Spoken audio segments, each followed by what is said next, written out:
Howdy folks, welcome to Adventures in Oberon Courts of Everest. Hopefully you can hear and see me, but my name is Joe Treff. I am the DM this evening and most, and joining me are my friends Matt, Tina, Kara, Sable, and Alana. It's hard when people change. We are missing Hannah and Vincent tonight. They're away on a cruise. Boo! Boo. Changed into Sable. Have an absolutely terrible time. Yeah, they're swimming with the pigs. But will be rejoining us next week. We are going. Like I know. I thought about that. They're swimming with the pigs. For our purposes, Valis and Alina are going to be holding the mirror open, or the doorway open, to the space that everybody now finds their way within. But before we get into D&D tonight, a couple of quick announcements. First of all, we have a lot of different social media. We have a YouTube, an Instagram, a Threads, a Blue Sky. We also have a Patreon that has behind-the-scenes content, including entire sessions that you can only see on Patreon.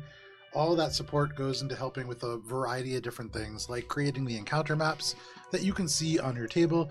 You can see it in even better detail at Elbron RPG on Instagram, if people take pictures. Take pictures! Because Vincent's not here, Oh, so yeah. I'm really relying on you guys. Oh man, 2 days in a row. I know, yeah. We had Olive out last night. We had Vincent out tonight, so that's everybody. Notice not a single person picked up their phones. So take we pictures? have last night Starfinder at 6:30 p.m. Eastern Standard Time. We play every Thursday night.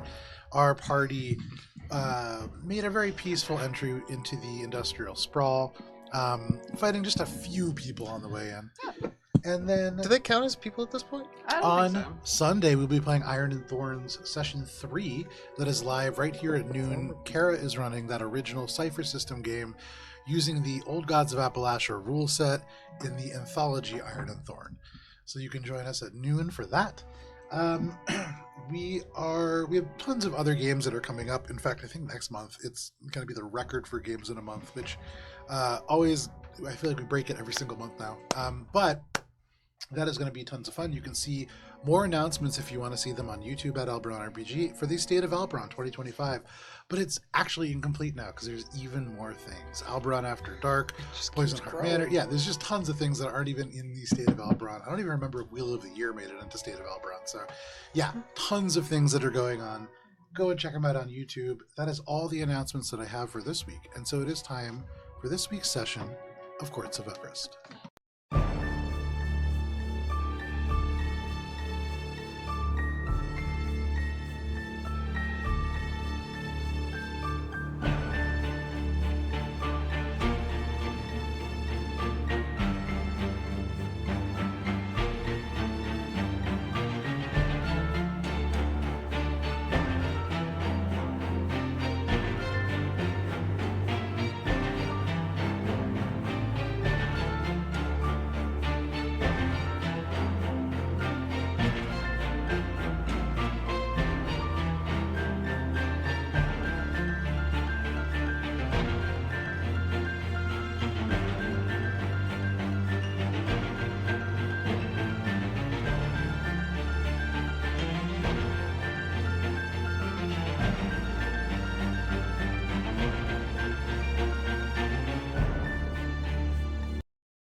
All right, to Kara with the recap.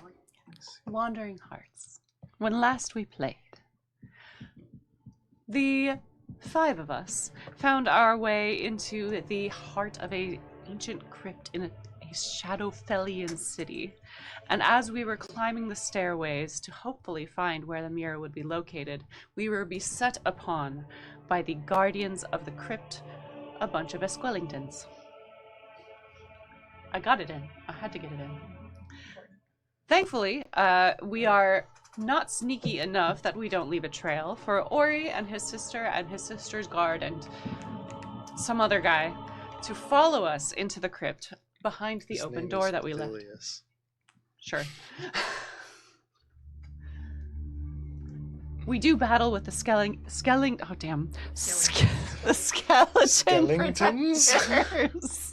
I was doing the same thing last week, so it's I get it. Skeleton!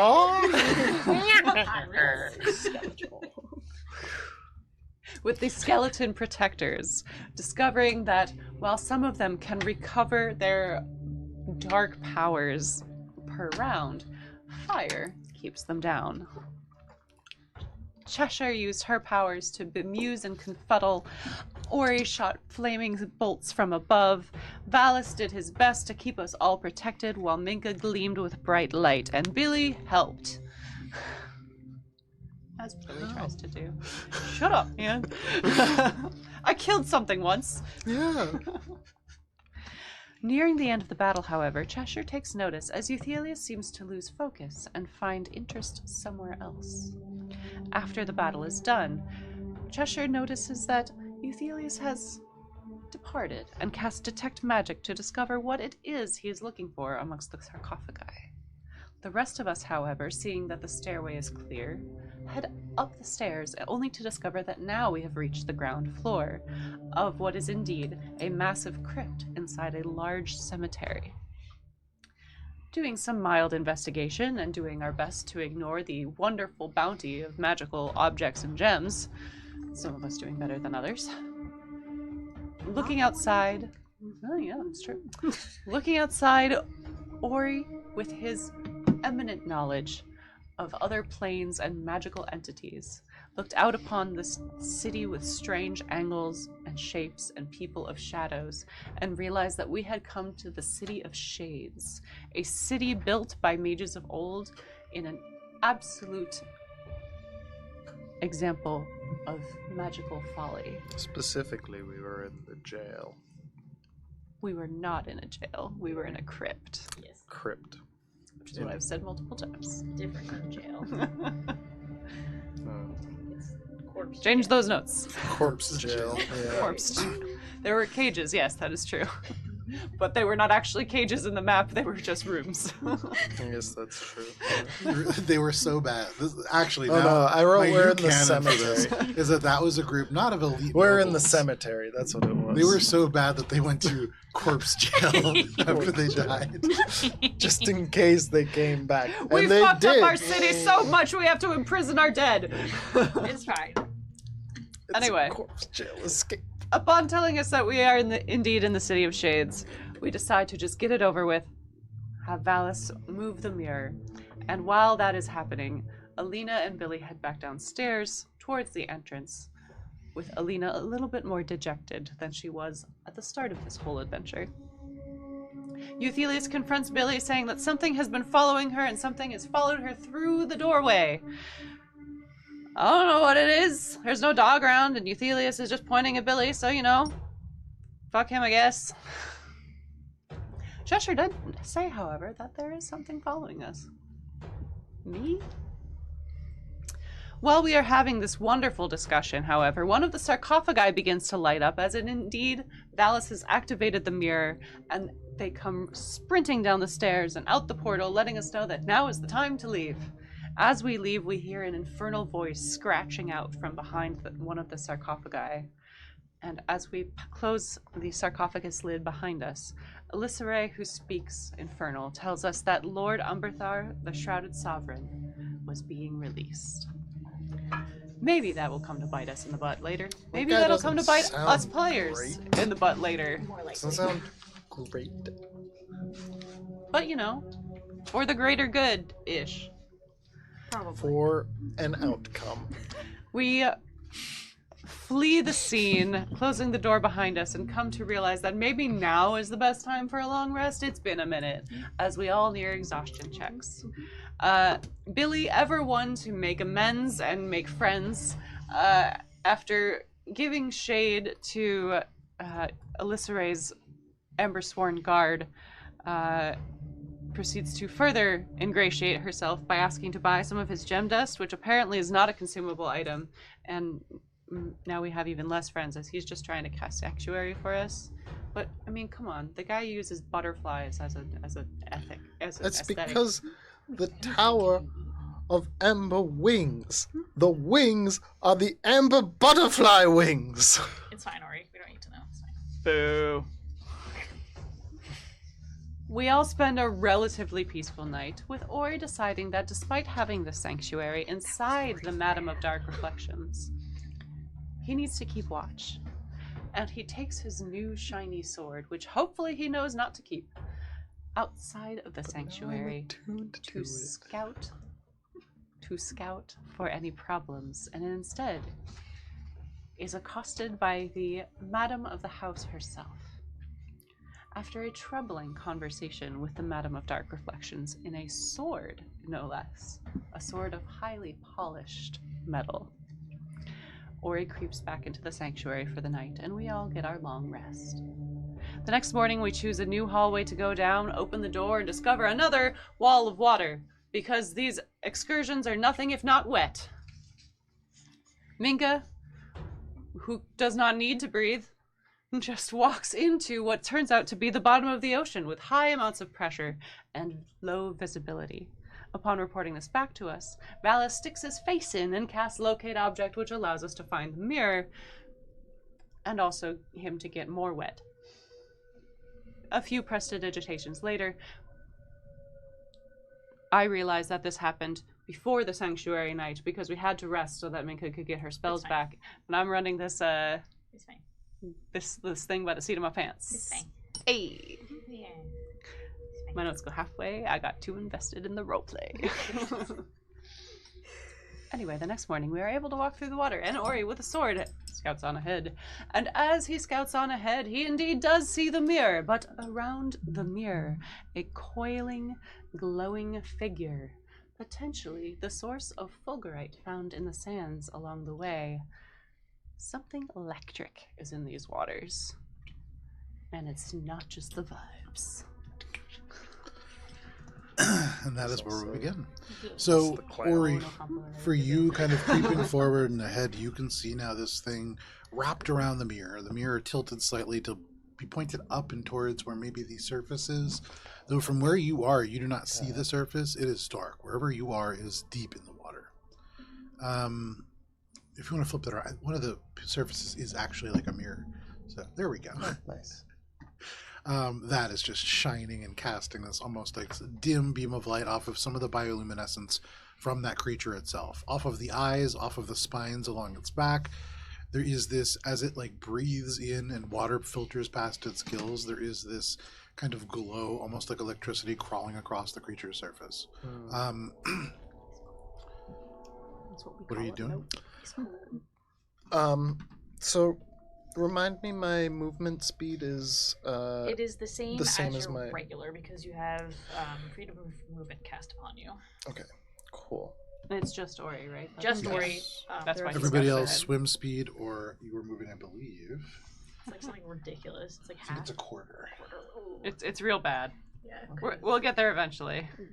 Oh, such a Good news, departure though. from I need first. the Is that distance thing to distance out if I die or not. sorry? I do not have a distance thing. Oh, that's Vincent's. Alright, I can just math it Yeah. out then. I've got a. This is 30 feet. Oh yeah, that does help. Yeah. Yeah. The rest of us have cast upon. Cast? No. Okay, there it is. Pass without a trace. Without a trace. I. If I'm going upward, does that count as fly speed or Just all swim swim speed. Your swim speed is the same as your regular Okay, movement. cool. So then I can get like up to there. It's the unfortunate change. Oh, you just moved 1/2 your speed. Oh, it's Oh, not too okay. Yeah, very nice. much better. Yeah. I was gonna say a quarter of 30 is not Good. 7.5 feet. Okay. So, signaling to everyone that I'm going to make the move and they should be on guard for when I fuck up and attack the creatures that I point out that I see, which at least are this guy and this guy, right?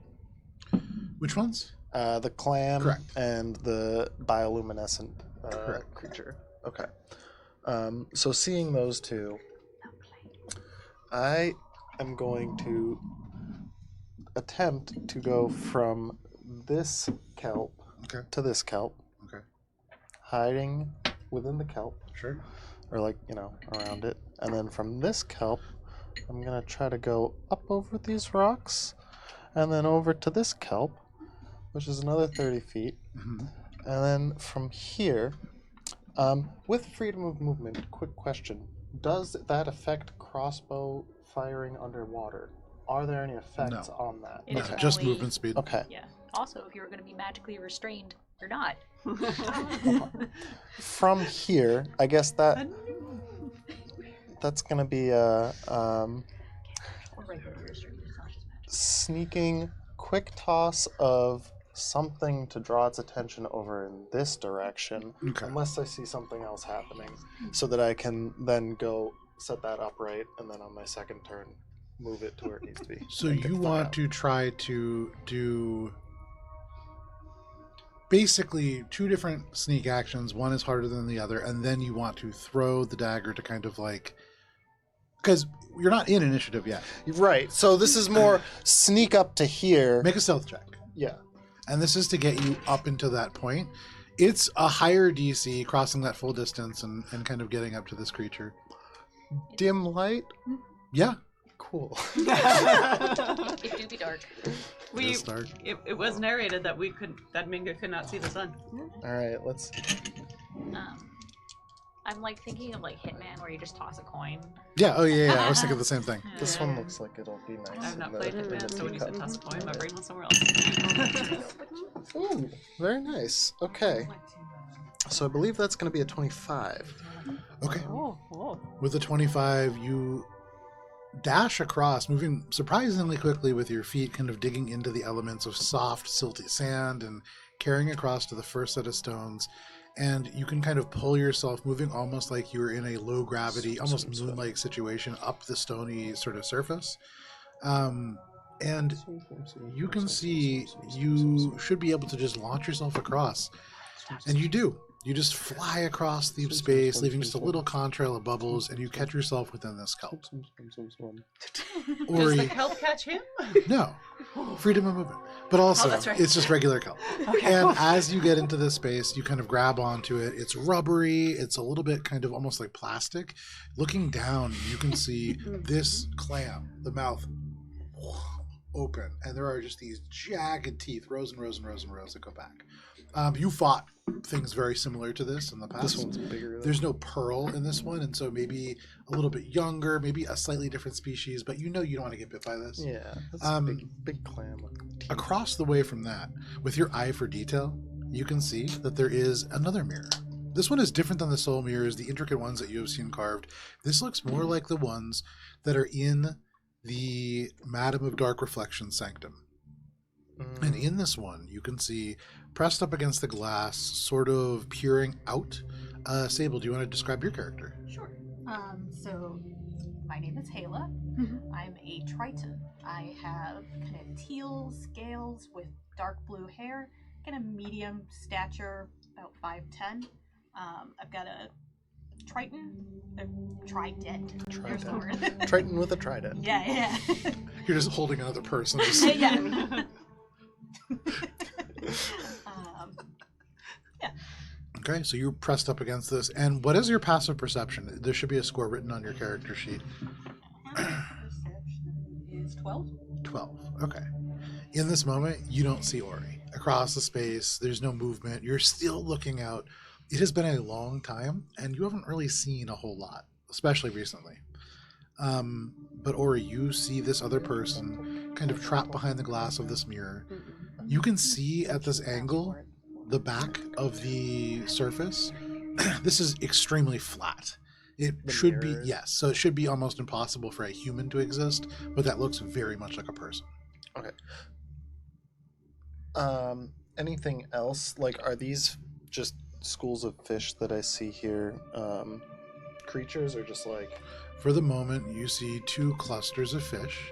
They're dark green. They kind of aimlessly swirl about, but they do seem to be a little bit clustered around this mirror. It is something that has a bit of a reflection with some of the bioluminescence, and so maybe they are kind of attracted to that. Okay. But they don't seem to be particularly sentient or anything in that way. Make an I insight mean, like, check. sentient in the sense that they're living creatures, they're fish, but like they aren't serving some higher purpose. I'm getting sidetracked on the fish. You weigh whether or not these are dinner or friends. I'm getting sidetracked on the fish. The focus here is on the mirrors and the big, Fish are friends, not the food. big bioluminescent Okay. thing that's scary, and the clam as well. You but successfully not make this it up into this patch of kelp. thing. Okay. This creature continues to slumber, still wrapped around this mirror. is the clam, like, from here to here, how difficult does that seem to sneak over? You don't see any eyes on that clam. I mean, Yeah, but I feel pretty like easy. The bigger issue would be those fish. Even if they And- kind of get scattered and they run away from you, that's gonna... that might attract some attention. Okay, here's what I'm gonna try to do. From here, I want to quick toss something over in this direction. I guess aiming for this school of fish here. So I'll toss one of the daggers and like towards those fish, and then depending on this creature's reaction to it, I would like to either try to get this mirror up or go over and free this thing. I like how it's depending on its reaction. Like it might wake up and say, "I say, thank goodness." Like in which direction it's gonna No, go. I Like gotcha, if I I have gotcha. to flee, then I'm gonna flee. Okay. But if I have an opportunity to get the So mirror as the up, rest of you lose track of Ori, who just kind of disappears into the shadows of this kind of kelpy network of canyons and stones, where are the rest of you going? Because we're about to roll for initiative. Ori is going to get a surprise round, and then we'll drop into the regular initiative order. We are like right at that like arc, right? I would say Right you in could front of it? probably move 15 feet out of that archway Okay. without having to make a stealth check. And Okay. then Like up to past here. then, you risk potentially losing Ori his surprise round. Great. So we do have pass without a trace on us. Mhm. As I would long say as then we- oh, do probably- I still probably have 20 plus feet four? for- No, because Oh, I'm outside of your you're range. outside, Yeah. yeah. And is it, like, how's our vision? Because you said it was fairly murky. Dimly lit. Would those of us with dark vision be able to see? Because I don't Yeah. know. Okay, so we Okay. can see basically the Dark battlefield at like the 60 feet. Yeah, I'm saying from where you guys are, you're probably just seeing the edge of where that platform is and kind Okay. of parts up on the top, maybe So we can't halfway. really see the serpent or where the mirror is. Correct. Valis kind of knows where the mirror is, but Valis isn't here. He's holding Yeah. the portal open. Suckage. Or he's like, this is the saltiest water I've ever had. Cool. I'm gonna need so many eye drops. Has Ori like signaled in some way to us that we need to stay where we are, or just been like, I'm going ahead, the mirror's there? He's gone ahead and he's stealthed. Great. Billy's just gonna keep going. I pointed out the creatures, Yeah. and I said, Did you point out the mirror to us? Yeah, I gave Okay, you Billy- I gave you my plan that I had described there. Okay, Where so I we was know like, that I'm you're gonna sneak up to the kelp and try to get its attention so that I okay. can So move Billy the would mirror. head in the direction of the kelp, knowing that the big thing is up there. Okay. So you head off in that direction. Is everybody where they want to be on this encounter map? I just put everyone kind of clustered right here. I would probably move 20 feet forward. Okay, so like up to here. Yeah. Does that lose Ori his surprise round if I were to like move there? You are right on the edge. Great. That's where I Can wanted you to move be. me like 5 feet forward? Like here. Yep, that's perfect. Thank you. Cheshire. I'm good Okay. there. Do you want Far Euphelius, away. Amber Sworn, and Ellie anywhere? Euthelius is going to stay with Valis and Alina for Okay. balancing reasons, and then the other two will go with you. You can place them wherever you would like. Okay, I imagine that they would stay back Okay. and probably stay kind of near. I have concerns about a fireball underwater, but we'll see what happens. So in this moment, you all kind of creep forwards, finding places to slink into the shadows or you make your way across. You see this mirror, you see another, and you see a person trapped behind it. And you're not quite sure which one of these to prioritize, but you're going to base the decision on the reaction of this creature. So everybody go ahead and roll for initiative, and then we're going to go ahead and you are going to get a surprise Should I round. just roll the? Oh, okay. Let me change. You can still have an initiative. Oh, that is too high of a number. Too high of a number, but I'll take it. It's a good roll. No. Nice. I do not wish to. Oh, I should have rolled in the cup. Oh yeah, I didn't roll in the cup. Nope. But I still got the nice roll. All right. Anybody natural That needs to go back in 20? dice jail. 25 to 20. 23. Yay for Cheshire. 22. Oh, dirty 20. 23 for Cheshire. There you go, Mika. You're going third. 22 for It's not good. Ori. It's a terrible spot for me. You said 20, 22. 22, and then sorry for Minka. Dirty 20. Dirty 20 for Minka. All right, 20 to 15. Okay, 15 to 10. 11 here for Okay, Kayla. 11.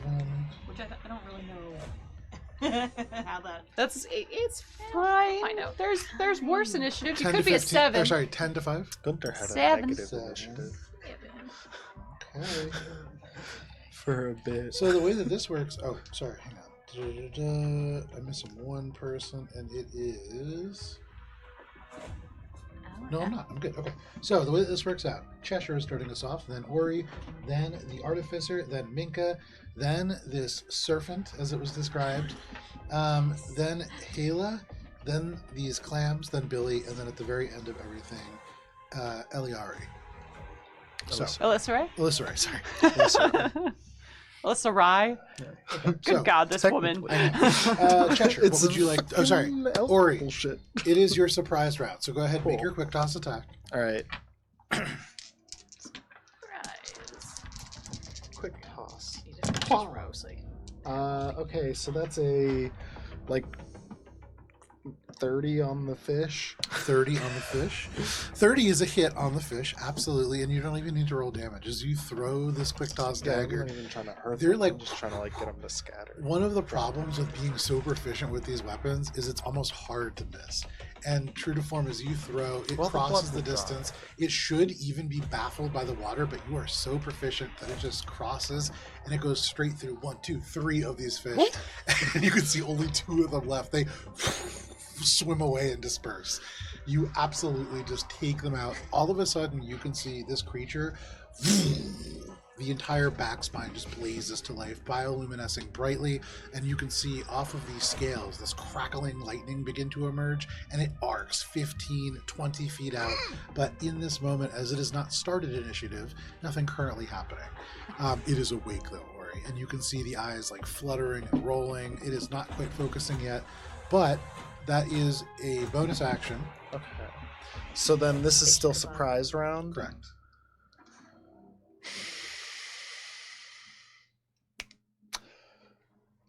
It's still wrapped around it? So you've kind of like used your movement, you've used your bonus action. It's still wrapped around it, hasn't done anything, it's just waking up. Okay. I'm going to...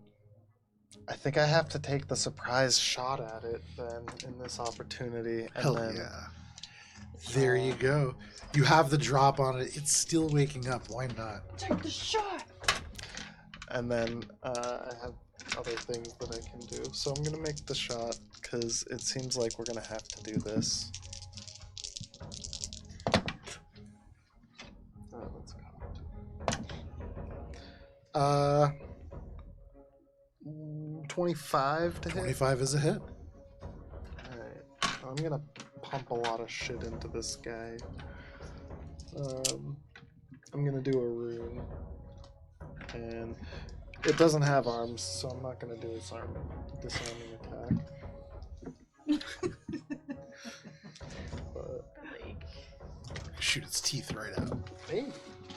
I'll knock your teeth out. Do you have a D6 that I make? Alright.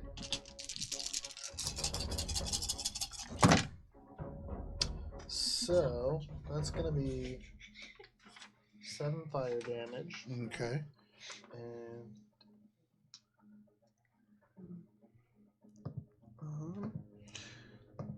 sorry, 20 plus 26 magical piercing. Okay. The 26 magical piercing does the full amount, but the fire damage does nothing. Hmm. Here underwater, this creature adapted to this cold, dark surface, doesn't seem to really be affected by fire. Cool. Then I'm gonna use my action surge sneak. Okay, make a stealth Hide. check. My action surge sneak. Surge and sneak doesn't feel like it should go together. Without being able to tell how this creature is reacting, instead of going after one me or the other, you hide. Ooh, that's very nice. Yeah, Isn't it it's so nice, right? nice? That's a pretty high one. I think it's a 27. 27. Okay, so you sink back into the Go murk. into the plasticky because I feel like maybe the kelp will protect me somewhat from the electricity. Just Absolutely. kinda like And in this moment, snuff that it. does drop us into initiative with Ori kind of getting a surprise round. So, Ori, you sink back in, and that brings us to Cheshire. Ori, you are on deck, then the Artificer, then Minka, then this Angler, then Hala, then the Clams, then Billy, and then at the very end of everything, your sister. Cheshire. Knowing Ori and how he's going to fuck this up, I mean, so far so good. I'm going to cast Silence Okay. centered on it. Okay. On the Biolisten, the big thing. big thing. Okay. Big dude. The angler, is that what you called it? The bioluminescent It is electro angler. Electrophorus. Sorry. Yeah. Electrophorus Angler. Mm-hmm. So you fire out this silence. There is a 20-foot sphere in the water. The entire space around this thing just kind of shudders and shifts. There's bubbles that kind of go up around this thing. The eyes go wide now, and it continues to kind of arc electricity. Anything else, Cheshire? Making myself as small as possible. Okay. And then you just hug down into this. The water getting into like the petticoat and everything kind of weighs you down, so it's pretty easy to sink. That is your turn. Yep. That brings us to Ori. I was gonna say delay. You can hold an action. Yeah, I know. All right, I'm going to take another sneak attack. Yeah, go for it. Make an attack roll. You know, just give it a good step. So from a distance. From a distance. That's not what rogues do, just stab from a distance. Got somebody. That's a back in the day song. You have to be gentle. Me? I bet. 27 to hit. 27 hits. All right. That is a sneak attack. All right. Nice. So that's gonna be 1 fire damage which is nothing. Yep. Then another 28 magical piercing, Very nice. And that does the full amount that you would expect. and then bonus action hide. Okay, go ahead and make a stealth check.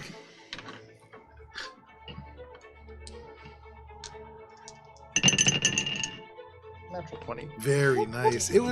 It's probably increasingly hard to hide from this creature in the exact same space as you fire from it again and I again. get even But with the more natural into 20, the kelp. you feel really, really good. You Or just just wrap very yourself slowly up. sinking A down in piece the of water. the kelp that just passes by perfectly and stops right in front of my face. Oh, that would In be Avatar: The Last infuriating. Airbenders, where they make those like golems out of the kelp, that's basically what you're Yeah. doing. So no problem. That is your turn, Ori. That brings us to the Artificer.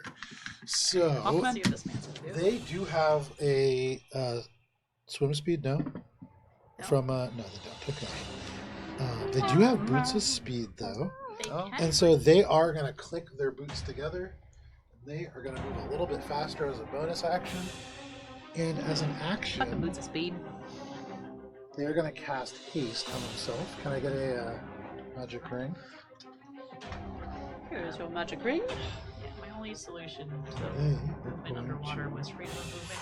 Or to water straight walk. over here. Being very That bad. is their whole turn. Water walk is Wait, walking up the water. yeah, We're at the cast bottom it of the down. ocean. So which means we that shoot up is real the fast. Artificer. That brings us to Minka. Minka, you see suddenly the Artificer just surrounded by this arcane energy, and then almost like a torpedo, they just across the space. Okay.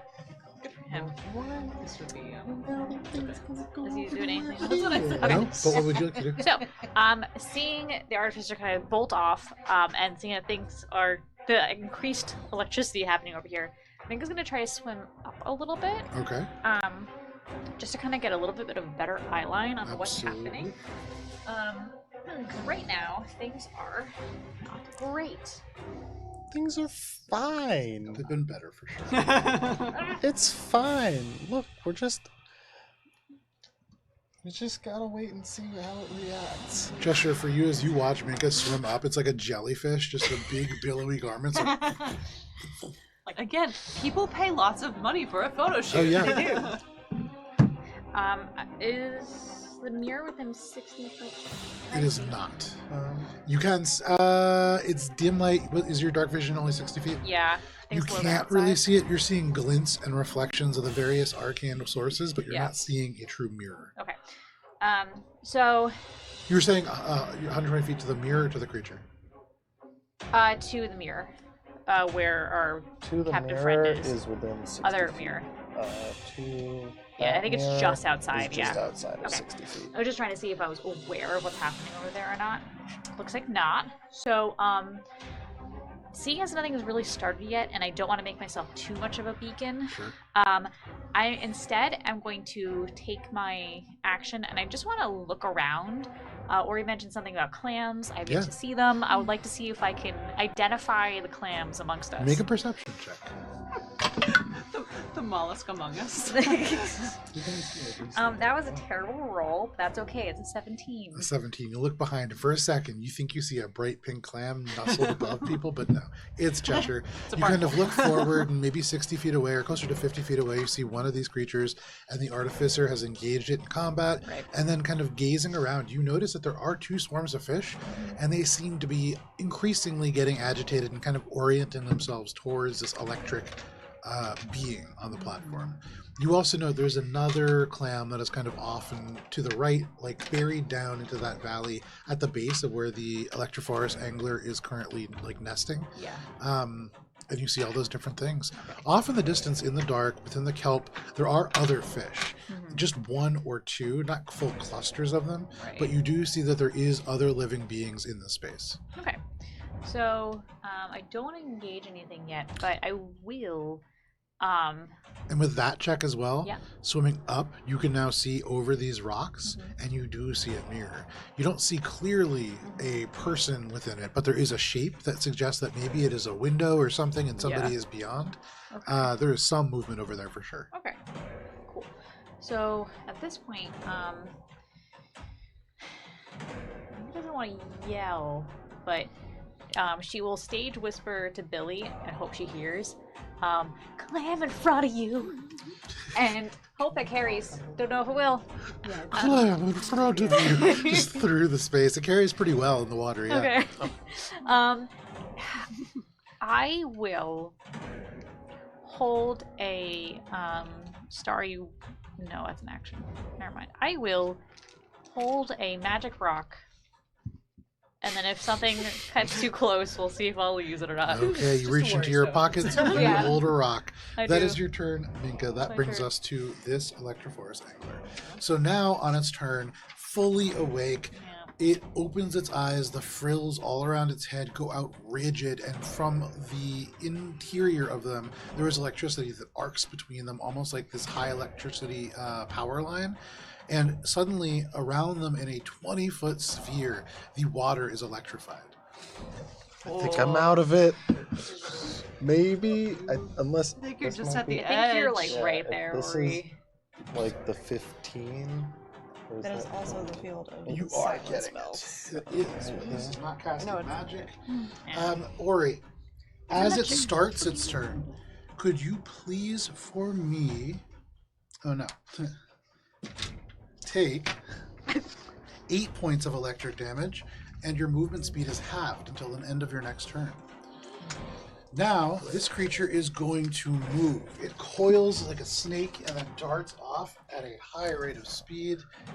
And given everything that it can see, for my paralyzed, Oh, I also am No, coming you're from the that's direction good. Ori's been hitting it in, It's so it'd be going really to funny if it just 5, bolts 10, past Ori 15, and just goes 20, straight. 25 up here, and then seeing Minka Yeah. is going to go 5, 10, 15.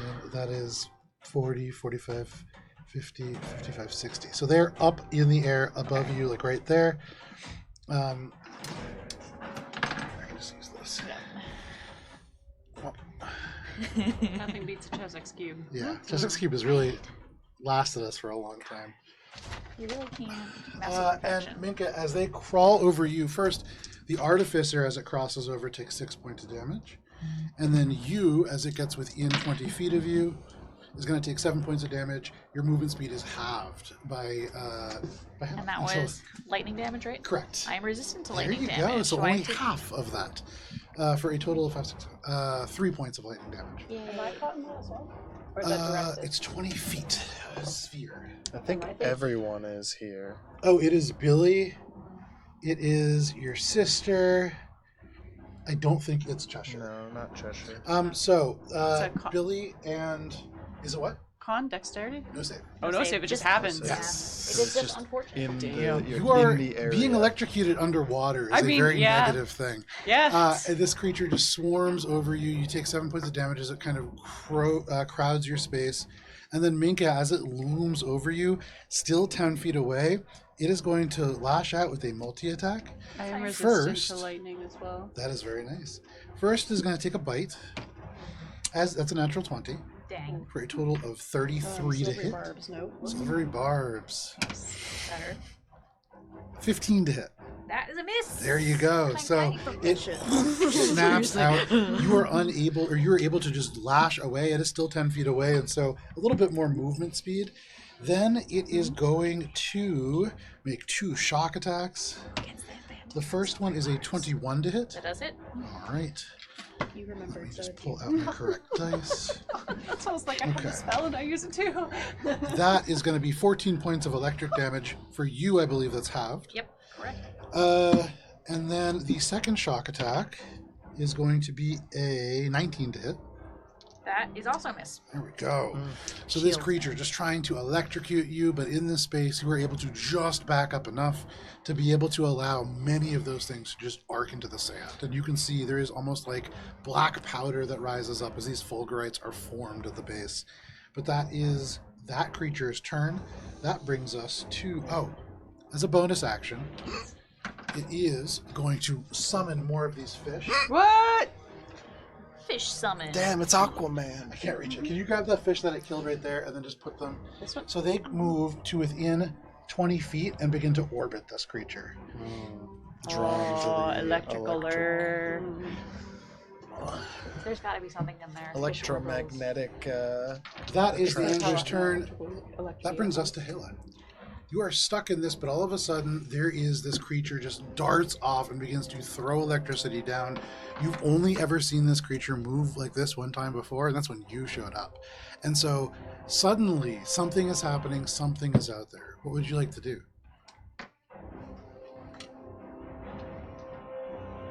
I don't know what I can do from within the mirror. What do you want to try to do? I would want to shout. I'm seeing movement, Yeah. and I'm like, "Holy shit! Maybe there's somebody. Maybe there's something. This only happened one other time before, so that's a good sign." But the big thing moved. Yeah. If I yell, I might draw its attention, and that's not great. If I cast a spell, will it come out of the mirror? You don't know. Damn it. See what happens. Do you have anything that's relatively low level? It's worth an experiment. Wish. I could use I thought about that. find a way. Oh, Oh yeah. I don't But want to we're be in underwater. here anymore. So, but it's magic. I wish I was out of the mirror. It's worth it because you can cast it infinitely, so you might as well give it a shot. Can I use Sacred Flame? You certainly can. So that is a dexterity saving throw? Mm-hmm. Okay. So from this mirror, now You told me. No, that's it's he for rolls. me. I have to save. So yeah, it's actually I love Sacred Flame. It's a great ability. So from here in this moment, as you see it go up, you have to make a decision. What are you going to do? And you decide. It's been days. You're getting hungry. You have to do something, and almost without even thinking about it, you cast Sacred Flame. That is going to be a 23, which I believe is a save. Oh, for sure. And so behind this creature, it darts, and you see just for a moment this bright blink of flame as it just goes out in the water. It turns, and you see the reflection as the eyes reflect you back. It sees you, and you certainly do have its attention. Anything else, Hala? Do I see that? Yes, all of you see the sacred flame just erupt in the darkness. Yes. Okay, so instead of yelling or anything, I'm gonna hope that caught somebody's attention. Sure. Anybody's attention. And I'm just gonna start like waving frantically, like, Sure. Waving frantically, you are a little bit easier to see. That is your turn. Hela, that brings us to the clams. Clams. The clowns! You can see this Oh, I didn't know those were 15-foot long tongue lash up, and the momentum carries this up, and it slams down here. The other clam Damn, cannot clam. perceive anything. And so this razor mouth clam is going to go ahead and just start gnawing on this artificer. The first one is going to be a 17, which is, I believe, a miss. That is a miss. The second one is going to be even lower. And so you can see the artificer just slams the shield into this clam's mouth. The clam right down on the front and the bottom, and they just hold. You can see the metal is bending, but they are holding fast. That is the clam's turn. That brings us to Billy.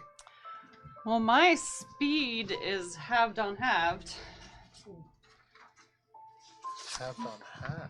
Because I'm in the radius of this thing. Yeah. Oh, and you are starting your turn there. Uh-huh. Billy, you take 2 points of electric damage. Half to 1. Oh! It tingles! Billy's down. So I move. If I move diagonally, I'll call that 7.5. There you go. You just kind of sink down a little bit. More like stunned than swimming. It really is. Billy is going to Misty Step up here. Very nice. All of a sudden, as you Misty Step, this is a peculiar effect that happens in this space. Oh, 'cause it feels... As you Misty Step, there is a flash of light from behind where you are, and you can see this creature suddenly shifts their attention away from Hela and to the space that you just were. They seem a little bit distracted or disoriented by that, but you appear behind this creature. I lost my concentration on pass out of trace, but I rolled natural 1. There you Damn. go. Oh wait, I have an advantage because I'm a fucking war cleric. Anything else, Billy? Yes. Sorry, I got distracted by the sadness that was happening over here. The natural one converting over to a 2. Yeah. Yeah. So with Billy being like positioned behind this thing now, she is going to slash. Okay. One. Oh. Nope. So the first is a 24 to hit, 24 is a hit. and the second one is higher. That's a 29 to That is hit. a hit also. So we are going to roll the damoosh. We like damoosh. And I'm gonna burn a bardic to make it a defensive flourish. Because I'm afraid. Well, that was very satisfying. I know, it sounds really nice when dice roll in there. So that's 9, 10, 19 points of magical piercing, Very nice. That does a full amount. 11 points of lightning, which I'm assuming does nothing, Nothing. and 3 points get added to my AC. Very nice. You appear behind this creature, already just stitching the sword into its back. You poke it again and again and again. Its attention kind of distracted. Anything else, Billy? That is my turn. All right. That brings us to the bottom of the round and to Ori's sister. So they are relatively slow here, but as a bonus action, they are going to take the staff. They twist their hands around it, and you can see the scales suddenly just push themselves out of her skin. These black draconic scales sliding from out of the flesh. And then, for the first time, you can see behind her, her back cracks and then wings erupt. And she is going to fly using Excuse? swim speed. Ew. My body horror remote. I mean, sick, but also ew. Up to here. No, maybe. And Minka, Well, actually, Secrets. Similar, but it's Minka, because of a cloak. behind you, you see this individual fly up, these almost draconic wings just Bats. fluttering like this almost like a jellyfish-like propulsion behind, and they go up and they take the staff and they thrust it forwards, and you can hear them call through the water, "I'm sorry!" And there is just a and nothing happens. As this fire-based caster seems to be a little bit less for wear in this space. They do burn. I'm sorry. Was she gonna fireball us? She was. Yeah. She does burn 7 charges off her staff. But that is her turn. That brings us to the top of the round and to Cheshire. Billy's gonna shout, "Go do something useful!" You do. I am going to drop silence. Okay. Seeing this now take Absolutely. Instead, I'm gonna drop a hypnotic pattern. It's a 30-foot cube. Okay. Everyone. Excellent. So What kind of save ready is to be that? hypnotized. Including It is the a wisdom saving throw for any creature within a 30-foot cube. Okay, so I'll just move from north to south on the ones that are my responsibility. clam. So I think it's First, gonna be. Yeah. Does it hit the clam now? I think it does hit the clam. Does? If you center it here, it's gonna hit the clam. Is it a wisdom or intelligence? It's gonna It hit is a wisdom. Minka. It's gonna hit the Natural fish. 20 for the clam. Barbs, fuck that. Damn it. Then it's gonna hit Billy. 13 for the clam.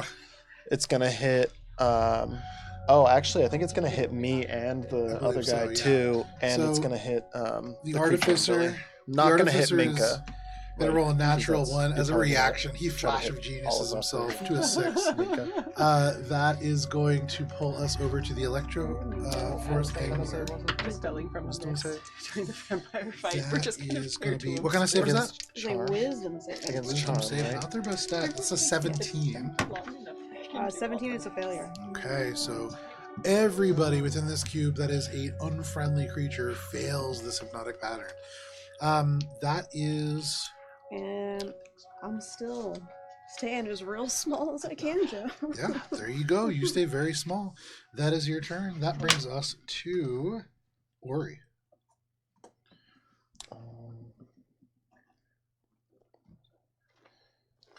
And Ori, you made your save for hypnotic pattern? Yes. Cool.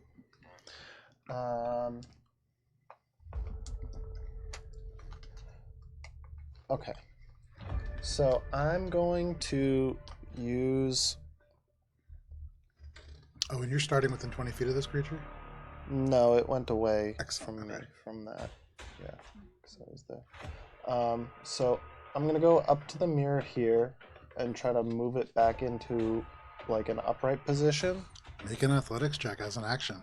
Oh, okay. You got this. Yeah. You've You're seen strong. Valis turn these. These are pretty Is hard. action starting actually- again, or is that once per day? What?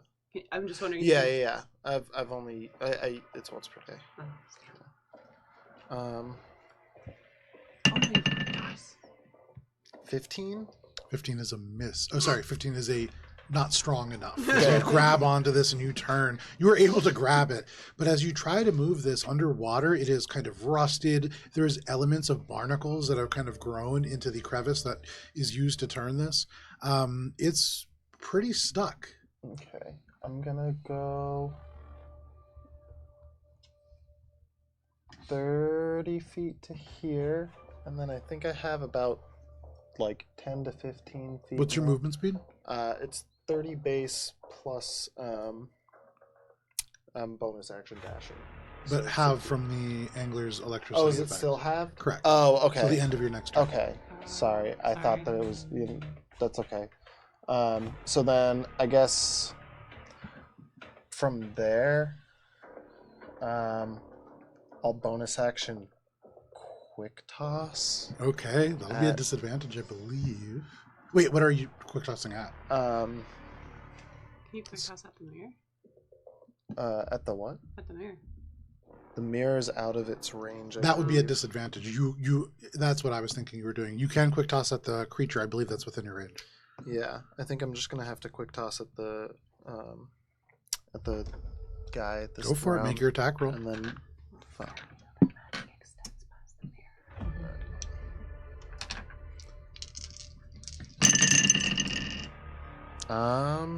It's a 16 plus 27. 27 absolutely is a hit. Alright.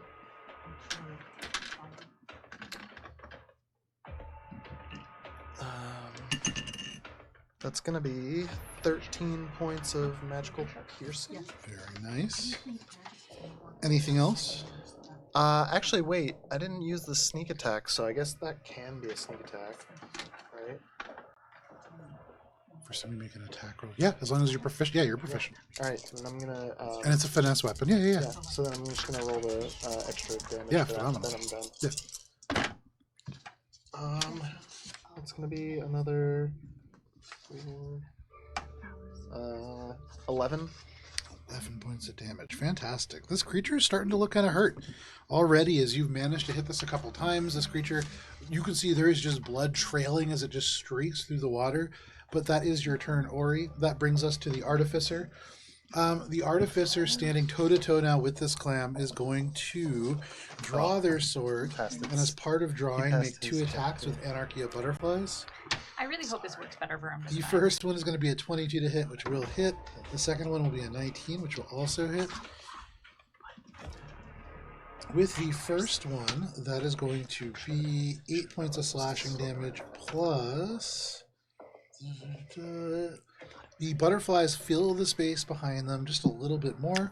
With the second one, that is going to be 13 points for a total of 25. And behind them now, there is a cloud of butterflies that are building. As a bonus action, they tap the sword against their chest, and you can see as this defensive field gives them a little bit of extra HP. And that is their turn. That brings us to Minka. Minka, at the start of your turn, yes, you are taking... Will this knock me out of a hypnotic daze? It might, yes. I believe it does, actually, if you take any damage, right? If you take any damage, yeah. There you Thank go. God. You are taking... This is fantastic. Yeah, I know. Mink and I just need to stay here. Yeah. I Where rolled is a it? 3 after rolling a You are 1 taking and 8 points of electric damage, and your speed is halved until the end of your next turn. But you are not. 4. You're out of the pattern. Okay, I blink my eyes and be like, and part of me is like, oh my gosh, is this what she was trying to do? And like not immediately connecting, and just like it's like just shake it off, and then we are very much in aggression territory with this guy. No, So this is friendly. No chance at a It seems like it is Little time. tickles. It is time. So, I am going to first. I'm going to channel the archer first. So I will Okay. glow and be like, look at me. No. I'll glow and then I'm going to shoot it with an arrow. Does a 29 hit? 29 absolutely Nice. does hit. Yeah, at the point blank range, you begin to glow. And for you, Hayla, suddenly the entire valley fills with light. You can see now, kind of drifting up and above the rock line just barely, this individual. They are blue of skin, blue of hair. It billows out in this almost radiant light that emanates from their skin itself. They look like a star has fallen into the water and now rises up. The water bubbles around them. And then they fire an arrow of light through this creature. It's really cool. For almost minimum damage. Man, wild. Hang on. It's, I think, I don't, do I get a plus? I do. It is 8 damage. 8 damage. Hey, you know what? Every little bit counts. That's the saying around here. I'm going to, so that was my bonus action, and being embarrassed about it, I will now cast Guiding Bolt upon There you it. go. No! I'm right here. Perfectly, Billy, right on the other side. This has never gone wrong before. This has never gone wrong I before. hate the ocean. This can never go wrong. Billy, This you is begin to have fine. flashbacks. It's fine. It does. Another 29 But hit. 29 does hit. Go ahead and roll Okay. damage on that. So it's gonna be 4 This is how I die. Again. But it's a weird like- deja vu moment for everyone. Guys. This has all happened before. The kelp, the underwaterness, the uncomfortability, Alright, so that Minka targeting me. 12. Does 12? 12 points of radiant damage is the full amount that you would expect. Awesome. And it's glowing. There you go. It is So- glowing. Am I... So it's... I'm going to attempt to swim... So it's 35 feet. Yeah, Halved again. I think that's around, like, what, 7-ish feet still? something like that, yeah. Yeah, so a square. Yeah. I will swim 1 square away towards Elissaray. Okay. As a reaction, you can Yep. see it lashes out, its Yep. whole body stretching taut, and it is going to try to use shocking constriction on you. That's fair. That sounds So- like a thing that it can do. That is a 29 to hit. No! Silver barbs. There you go. Reaction for Silvery Barb. Still pretty good. That is a 24 to hit. That's Damn. all that's All right. Give me some d12s. love this for me. Minka, can you make a strength save while I roll this damage? Strength. You take only Where's 11 Valis points of when you need bludgeoning him? damage as this creature body slams into you, and Hang very out much with like those pigs. slap bracelets, it just wraps around your body. Okay, hang on. I believe I don't have any pluses, but I think it's a. It is. It's an 18. An Hey, 18. With an 18, that is a failure. No! Restricted and restrained as this creature wraps Damn. around your body and then just begins to violently twist back and forth in the water, slamming into the rocks, into Not the a crocodile ground. maneuver. Just very much like a crocodile I'm being maneuver, but you are death being rolled. electrocuted the entire time. Minka, you know that you can use an action to attempt to make that check again. But in this moment, you are very stuck, and you would imagine at the dead center of this electricity, not the best place to be. Its mouth still open to make bite attacks. You would imagine can still shock other creatures, or perhaps you if it wishes. But that is its reaction. It's a jerk. hate that Anything for else, you. Minka? So I'm restrained. Correct. So could I still cast spells that require hand Okay. movement? Okay, cool. I just can't move. Correct. Okay, cool. I just want to make sure I'm thinking of the right thing. Your So that's movement my is 0. I believe that it makes it melee attacks at advantage advantage. against you. Yeah. And you make attacks at disadvantage against it. Yes. Anything else, Minka? No, because that was my action, my attempted movement, and my bonus action, and so I am just in the middle of this glowing ball of horror. Fantastic. That does bring it to its turn. As it has you wrapped up, its movement speed is halved. Okay, so I Oh. did that for you. But you know what? It's Yes. hypnotized. No, it's too. not because Minka did damage to Oh it. yeah, it was You're right. hypnotized. Yes. Love that for me. Okay. So I'm it still is hypnotized, going to just drift closer to Minka, really. Well, it's on Minka right now. Yeah, I The really little can't get any victory closer dance to that you So did it's makes going me to drift Squeeze you worried. just a Right. little bit Sparrow. closer to this clam, Am I still within? Okay, I might still be within. I go with it. this creature, this fish kind of swims. whoops, Really secure swims at that 20 white foot jacket hug. around it.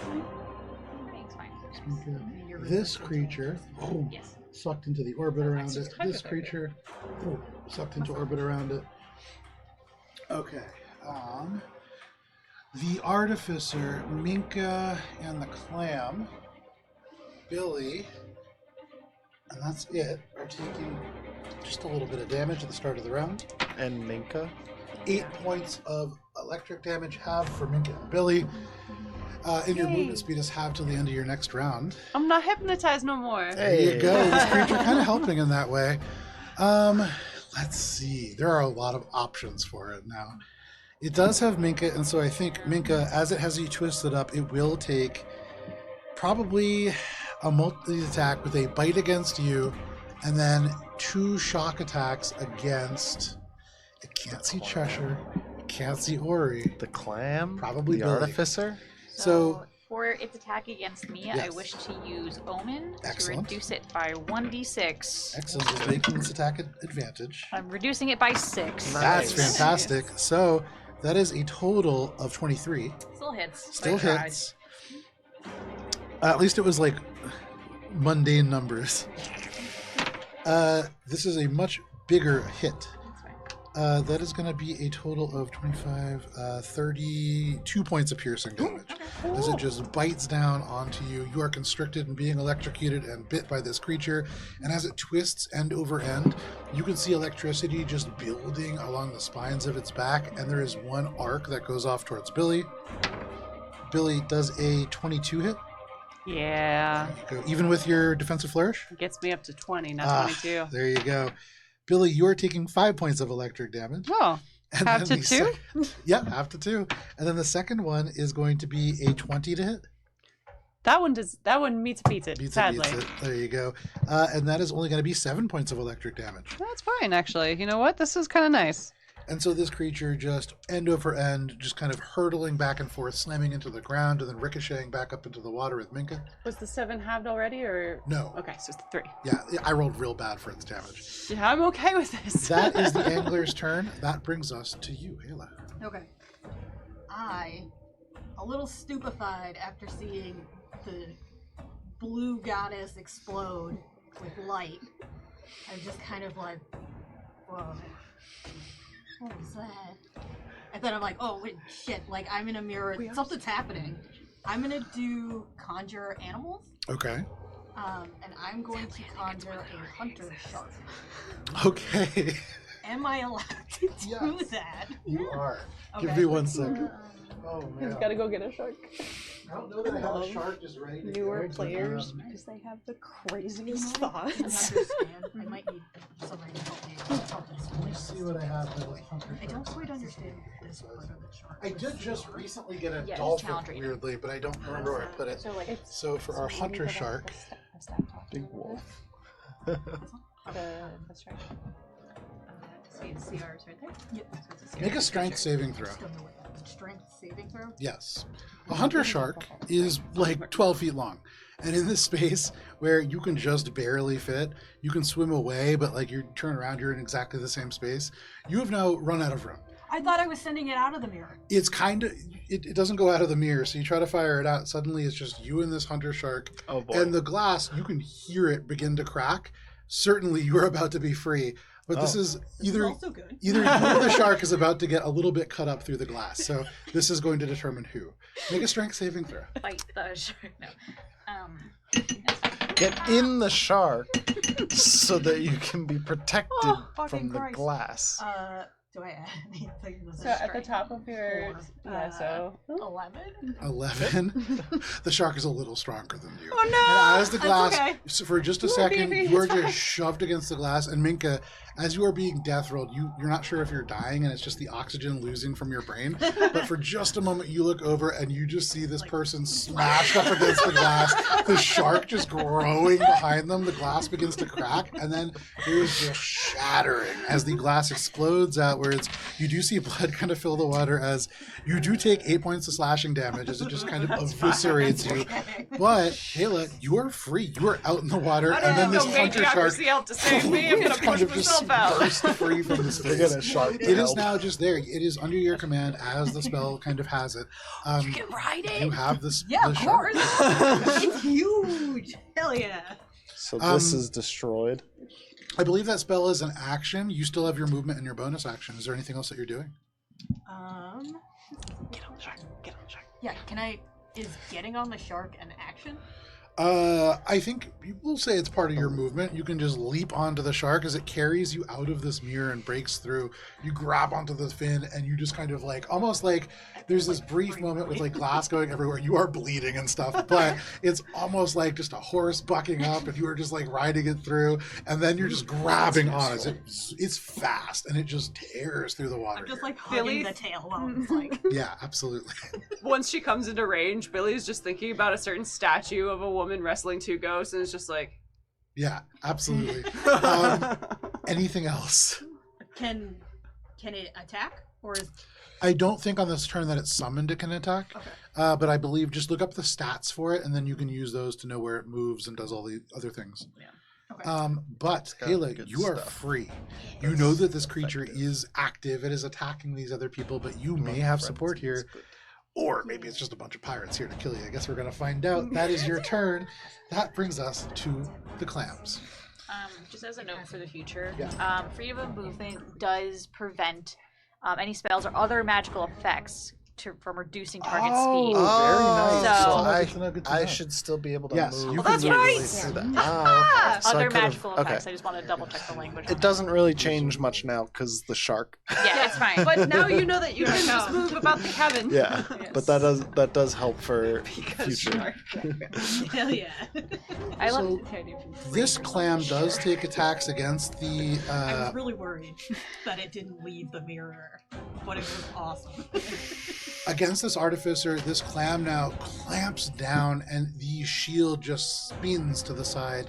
It is able to close on this artificer's arm and just rakes down it. There is now blood in the water. They're a little hurt. They still seem pretty okay, but the clam getting attacks in. That is all the clams. That brings us to Billy. Billy's a little stunned. Hold on. Shit's happening. Billy just saw this, like, another blue lady on the back of a shark explode in a cloud of debris and blood out from a corner and is enthralled. They're riding a shark. What? They're also riding a shark. It's fantastic. Yeah. Shocked back to life, as it were. Yeah. Billy is still halved with her movement speed, correct? Correct. On top of the halved. Alright, well, I guess she's bonus action Hexblade cursing Okay. on, of course, the serpent. Absolutely. Around this The creature, serpish. already glowing from within, there are dark shadows that sink into the advantage. crevices of this creature. I get extra advantage. In which case, I would like to transfer my advantage to Ori from the silvery barbs. There you go. You have that advantage on your next. Attack check or skill roll. Mm-hmm. Not saves though. Correct. Unfortunate. So the first bolt is a 21 to hit. 21 is a hit. All right, and so guiding bolt is only for the first hit, right? Correct. Yeah. And then Okay. the glow fades. Everything's back to And normal. then it's a 16 to hit That is a miss. and a 27. That is a hit. So that's 2 hits. We use the matching dice. And this is with... Eldritch Blast. Gotcha. Pew pew. Overall. And I remembered to Hexblade's curse this Yeah, I time. know. It's good. I'm so proud of myself. So the first one is going to be 11 points of force damage, and the second one is going to be 19 points of force damage. That is Okay. my turn. This creature is looking rough now. As you barrage it with these Eldritch Blasts, as it's lit up and then the light dies down from Minka's kind of glow, this creature, parts of its exoskeleton are dented and damaged. There are places where fluid kind of leaks out and joins the water. The electricity, not quite as vibrant as it once was, now arcing dangerously into bolts, but it is still up. Anything else, Billy? That is all. I can't really go nowhere. Billy, did I give you damage at the start of your You round? didn't. I did. Please give So me you my do damage. take 5 points of lightning damage, halved to 2. That is your turn. That brings us to Ori, your sister. They look extremely concerned. Magic and fire in particular, kind of their whole thing. The magic is No, Billy doesn't do that. And so they Sorry, are going sister. to, as an action, tap themselves with a staff, and they're going to turn invisible. Can I have invisibility for them? Oh, I'm no. sorry. I just wasn't ready. As far as you know, she's still up there. Still biding her time. That This her is how turn. we That lose brings Ori's us sister to- again. She's just invisible. just goes in and the swims ocean. away. That brings us to Cheshire. Well, you know, guys, that was a 3rd level spell. I don't know what that means. Can we hear that from over here? Probably not That is underwater. because I only Cheshire studied said first sorry. level. Cheshire uses her turn to message each and every one of us individually. I actually only read about I'll drop cantrips. hypnotic pattern because There I you go. don't think there's many things. You can see there's like a few fish still in the kelp, like slowly drifting out of it, but absolutely, you drop hypnotic Two that pattern and they didn't get So- back in. asleep. I'm then, because I'm now mad, going to cast slow Very nice. in the square here. What kind of save is that? It's a 40-foot cube. Oh my god, it's 40? And what kind of save? Alright, Nope. so It this is the 40. I believe a will save, or a wisdom I save, sorry. believe it's a wisdom save. Yeah, you're fine. First the clam. It's Natural one. everything except Yeah. for Yes, it is a wisdom my saving sister and myself. Damn, these cups are your and allies. Kayla and the shark. Oh my god. And the Yeah, except yeah. for the clam. I'm putting these dice in jail. 24 for the angler Correct. And a natural one for the clam.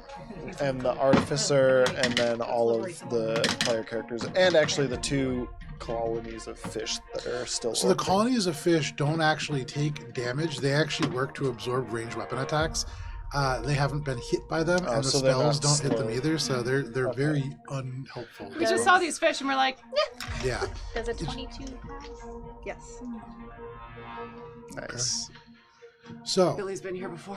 you cast slow, and in the background you can see the artificer and the clam begin to fight in slow motion. They are not doing well in this space. Billy, you succeeded? Mine's Oh, Billy. I Billy, rolled in you Tina's slow cup and as it well. knew Tina's rage. There you go. Anything else, Tina, as you slow most of your party? Nope. There you go. That brings All us, you see according to the fish plan. as they turn to move away, now broken from the hypnotic pattern, really slowly making their way back. You already cursed. But that is your turn. Also a third level That spell. brings us to you, Ori. Ori, you release your grip on this mirror. It's very, very secure. Turning, you can see the electricity kind of arcing around. You can see slow settling across your allies. What are you doing? So now with the advantage of getting booned, what is it that I'm getting? Inspired? You have an inspiration, Okay. but it's not an inspiration. It's not- It's a barb that's silver. yeah. So you've got a But silver tongue again. Being inspired by Billy, There's a silver spoon in your mouth. I'm going to attempt to write this thing once again. I'm gonna wrap a rope around it to get some better leverage to lift it up. Okay. Narratively, but it's really just to get the advantage that Billy's giving me. Gotcha. Okay. Billy thought she was gonna look cool in front of this new person and be like, impress some chicks. Nope. Now she's That's just a little better with 16. It sure is a little bit Fucking better. Not quite as rolling rough. This is like sturdy. You look around. Why isn't Valis here? Valis is really the person you need. It's really just I keep rolling ass. I'm not Pound a new I'm pretty good at this. If only there was a way to generate more mechanical advantage built into this. That would really help. Uh, Anything else? I'm gonna bonus action. Well, wait. I'm sorry. Do you mean by which the sword? Yeah. I thought it was knocked out of the position that we could use the sword. It's knocked out of the position where you could really use the thing. You could use Oh. the sword to generate enough momentum to just wedge it back. That would definitely help you. If you Oh. want more of that advantage, that would certainly help. Oh, okay. Well, I would have done that, but I'll do it on my next turn. Okay, I'm no gonna worries. quick toss another attack at the Yeah, thing go for it. here.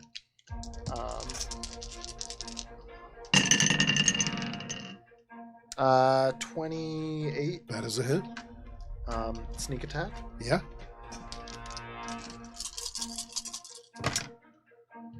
Man, quick a toss with sneak attack is so nasty. It is a nasty one.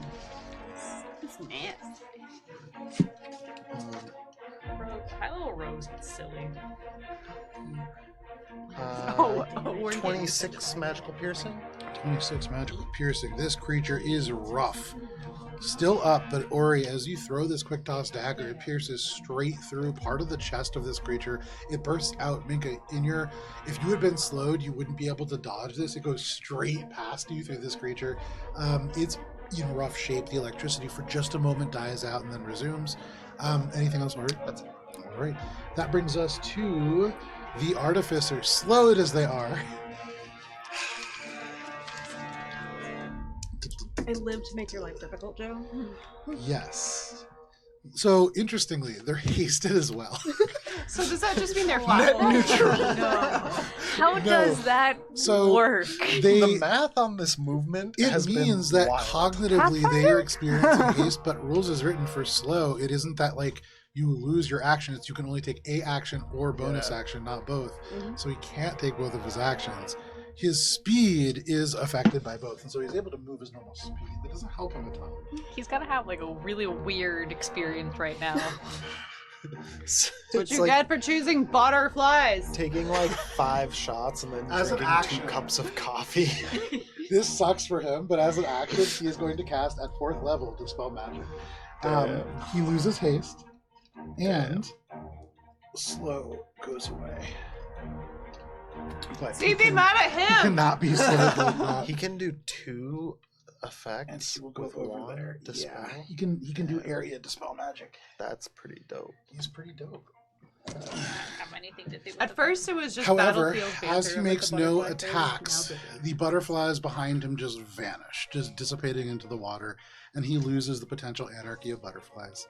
That is his turn. That brings us to Minka.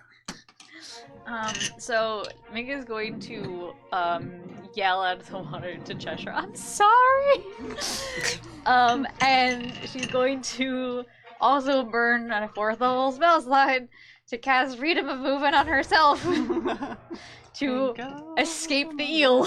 Absolutely. When you cast this on yourself, it is almost like your skin becomes oil, and you just right between this creature. This creature is now wrestling with itself for like 4 or 5 seconds before it realizes you're gone, and then just straightens back out. But you are free. Okay, so I can now move my full movement, and I'm going to move away from the eel towards Cheshire. Okay. 1, 2, 3, 4, Yeah, that's 5, good. 6, Yeah, I have 35. Yeah. 6, 7. On your way out, 26. you do take 7 points of lightning damage, Makes half the sense. 3. Yep, that's perfectly fine. So from here, I'm going to bonus action shoot the eel Turn out of with fire. a arrow from the archer. Go for it. 15. That is a miss, unfortunately. I did right roll that. over. And for you, Haley, you're not sure, but they might be shooting at you. We're having a hard time over here. So that was my action, my bonus action, my movement, and then I will free action hide behind the shield. So it's just more flavor of like There you go. than anything else. Absolutely, that is a free action. That does bring us to this angler. No longer slowed, the Dispel Magic active. I'm so sorry, Cheshire. Treasure sulking the rest of this battle. Mika, you're still glowing, right? Yeah. Yeah, so they absolutely just dart towards I you. just made so much worse for Cheshire. And can I see that big template, please? Is the circle around here? Oh, the circle. Big circle? Did you take it with you? It's right next to you. Left. Big circle? Big circle? Take Yeah. that big circle. Yeah. The big circle works. It's the 30. Where's the other circle? I don't know where the other circle went. Oh, that's It's fine. It's around here somewhere. So Cheshire, Minka, and that's it actually. So I would say ultimately good for the group, not as good for Cheshire. Damn, she's gonna be Cheshire so and Minka, pissed you're now. taking gonna 9 murder points you. of lightning damage as it just electrocutes you. Cheshire, you can tell this creature doesn't see you, but just as it gets closer following Minka, you can feel the electricity now jolting through the rock and into your body. This creature You get mad at over in Minka front for of that. you can see these frills come out, the electricity arcs, and Minka, this creature seems to not be done with you Music is yet. The sound of Cheshire's It is rage. going to attempt to use its shocking constriction We're on gonna you. find out that I'm Cheshire going rolls like us to into a use bard. my another reaction to -6. -2. -2, 15 to hit. 15 misses! And so it slashes forwards, cutting through the water. You dart out of the way, and it just slams into the rock. Cheshire, even being electrocuted, this almost shakes you off the stone, but you are able to just cling on as it rebounds, still trying to bite at Minka. That is all that it can do on its turn. And that does bring us to Hala. Yeah. Now on your shark, there is just radiant arrows and bolts of magic flying through the water. There is suddenly just area of effect magic that slows everything. And then one of these people, you're not even sure if they're on the same team because they keep casting magic and then dispelling it from each other. We're working stuff out! But what would you like to do? You can see this creature is looking really rough, but it is pursuing this glowing blue person. It just looks like a crazy, glittery, magical bullshit in front of me. Not wrong. I'm not sure how my movement speed works. Riding on the back of this shark, you can move at its movement speed through the water, which I believe is 65 feet of movement. Swim speed is 40 feet. 40 feet, so 40 feet of movement. Okay. So here's my thought process. Cool. I have a trident, but I also have a long bow. Yeah. And a long bow is like on my back or in my pack or Uh-huh. something. Can I switch, or is that a action? So you could have either one armed at this moment. So which one do you want? Can I have my long bow? Yeah, absolutely. So I'm going to move my full 40 feet towards the angler. Okay. 10, Um, 15, I'm 20, going to get myself positioned on my 40. shark So roughly in a way that about I can here. shoot an arrow at the angler. Absolutely, yeah, no problem. You toss the elements of your. I can't remember if Triton have a tail or legs, but you toss it over the other Legs. side, almost like you are shooting an arrow off of a horse, Yep. except it's a shark. And you kind of aim over with this longbow. Billy, you can see this like blue person now just riding a shark and about to take a shot. Billy didn't from the realize back. she had a thing for blue people, but now maybe. Yeah. I want to use Hunter's Mark. Does Absolutely. that happen now or later? It happens. It's good to do it first. So Yeah, absolutely, as a okay. bonus action, you close one eye, and as you do, there is a wink of magic, and you cast Hunter's Mark on this creature. Oh, is it a spell? Is it a Yeah, spell? it is. It is. So you don't have it then. Oh, okay. I thought it was like I have never played a ranger before. I just know Hunter's Mark is the thing. I don't think I did take it. Usually, it's a default. No, it's not. It's not You anymore. have to pick it. I Yeah, don't it's think I it's did. not even a default. It's No. a spell that you have to pick. Ranger Okay, is skip that then, because no I don't worries. think I It's tricky. picked it.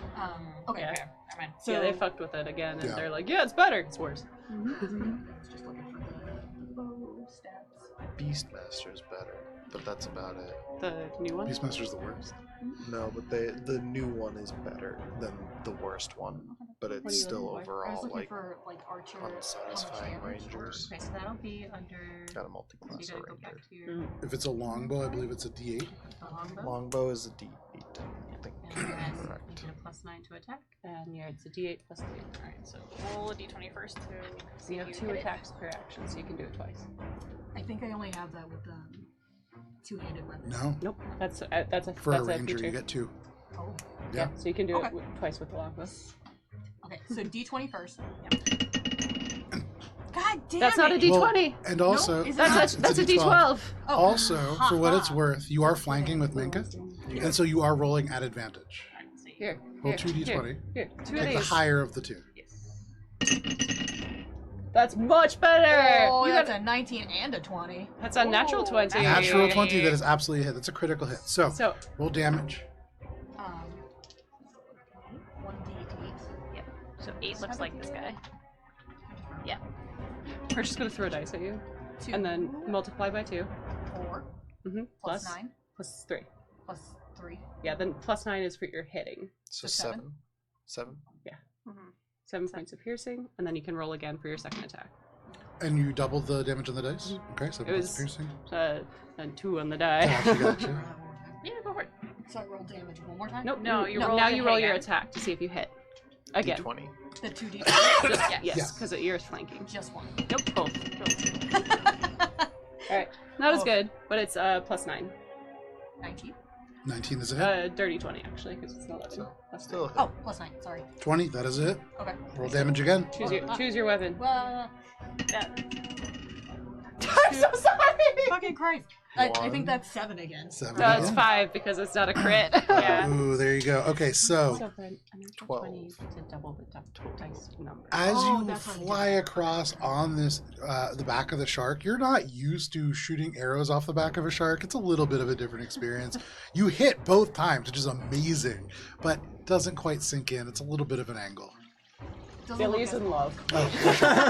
You can see, even though the arrows are kind of like bouncing off, they do dig little like grooves through the flesh, and you can see bits of blood coming out. You could fix her. That is absolutely. She can fix me. Hits. We Anything can else? fix- Hayla?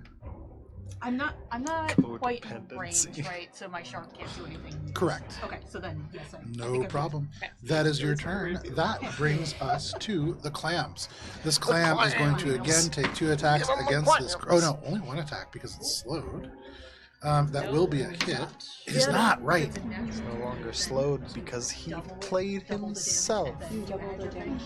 This clam has dealt a total of 31 points of damage to your artificer. He's digging in. But that is the clam's turn. That brings us to Billy. That is a really intense clam. That is Billy. an intense clam. You have Billy? an opportunity here. Billy has one chance. One opportunity, as it were. It's right there for you. It's right there. You got this. Billy just kind of like watches the arrows fly and like traces them back and then looks over at the serpent thing and sees it going towards Minka and Cheshire and looks back at it and says, "Hey, get back here, and I need a wisdom saving throw from the surfish. Does it need to understand the language that you speak? No. Okay. Wisdom saving throw? Yes. That is a 15. It's a failure. Mm. So it's a 4d4 psychic damage, and it must immediately use its reaction to make a melee attack against another creature of your choice that you can see. There's a clam right here, baby. Absolutely. Go ahead and roll damage. Oh, we got a nice spread there. That is 12 points of psychic damage. And then please have your surffish go attack the clam. So this thing turns as you hit it. The psychic waves rolling over it. You can see the quills in the back almost pulsing with electricity. Some of them splinter and explode. You can see this creature is so badly hurt, but it turns, the eyes just lolling, and it focuses on the clam. It moves its full speed. Mm-hmm. It darts and just swims 65 feet towards this clam. Minka, this does provoke an attack of opportunity if you wish. So I have Warcaster now, Yep. so I can do anything that targets Nice. a A creature. So I do have one question about it though. Yes. It doesn't need to be a Touch-based. touch based because it's just something that targets one creature, correct? So it could be a range, but would that still be a disadvantage because it's close, or can I wait until it's at a flat? I think it's a disadvantage because it's close. I think that's kind of the design of Okay, it. cool. It's been a minute since I've had. I'll double check after, but I'm Warcaster. pretty sure. Yeah. So considering that my only real touch thing is healing or useless. Shocking grass. Yeah, we will. Probably also healing. Yeah, at this point. So I'm going to do a Starry Wisp at disadvantage. Okay. Because why not? Oh, you recharged my Aw, batteries. beans. That was a natural 20. Maybe you're But it's not so gonna bad be after all. instead a 26 to hit. That is a hit. There's some beans. Beans. For 14 points of radiant damage. Minka, tell us how it happens. Hey. On So- the technicality. On a technicality. So after just completely mucking up this entire experience for Cheshire, as it goes away, Minka's just gonna go, "Eh," and then as she does, it just kind of like hits it at a critical spot, and it just happens to like slowly die. Like, so as it like bolts away, it just like slowly stops moving and kind of drifts. And you can see as it just drifts, you can see the clam is about to snap open onto the artificer again, and then this creature just goes straight into the clam. It right down on there, the teeth sink in. You get the sense that the clam is also out of commission. It is currently digesting its meal, and you are all out of initiative. Yay! Failed I am successfully. going to stick the sword into the mirror and That do was the a thing. No problem. mostly You my can fault. do that. In this moment, though, as you kind of jam the sword into the mirror, that is easy enough for you to do. And Ori, with that, you feel like you can turn this, but it is 9 o'clock. This is a perfect place for us to step away for a quick break. Thank you for joining us for this session at Courts of Everest. There will be a timer on your screen. We'll be back at the end of it. Thank you. It's over there. I don't remember.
All right, welcome back. Thank you for sticking with us through the break. If you did, if not, welcome to D&D. You are a part of it now.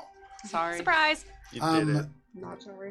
When we left off, you have all finished this fight against this creature, almost an eel that seemed to have this electrical ability to charge the water around it.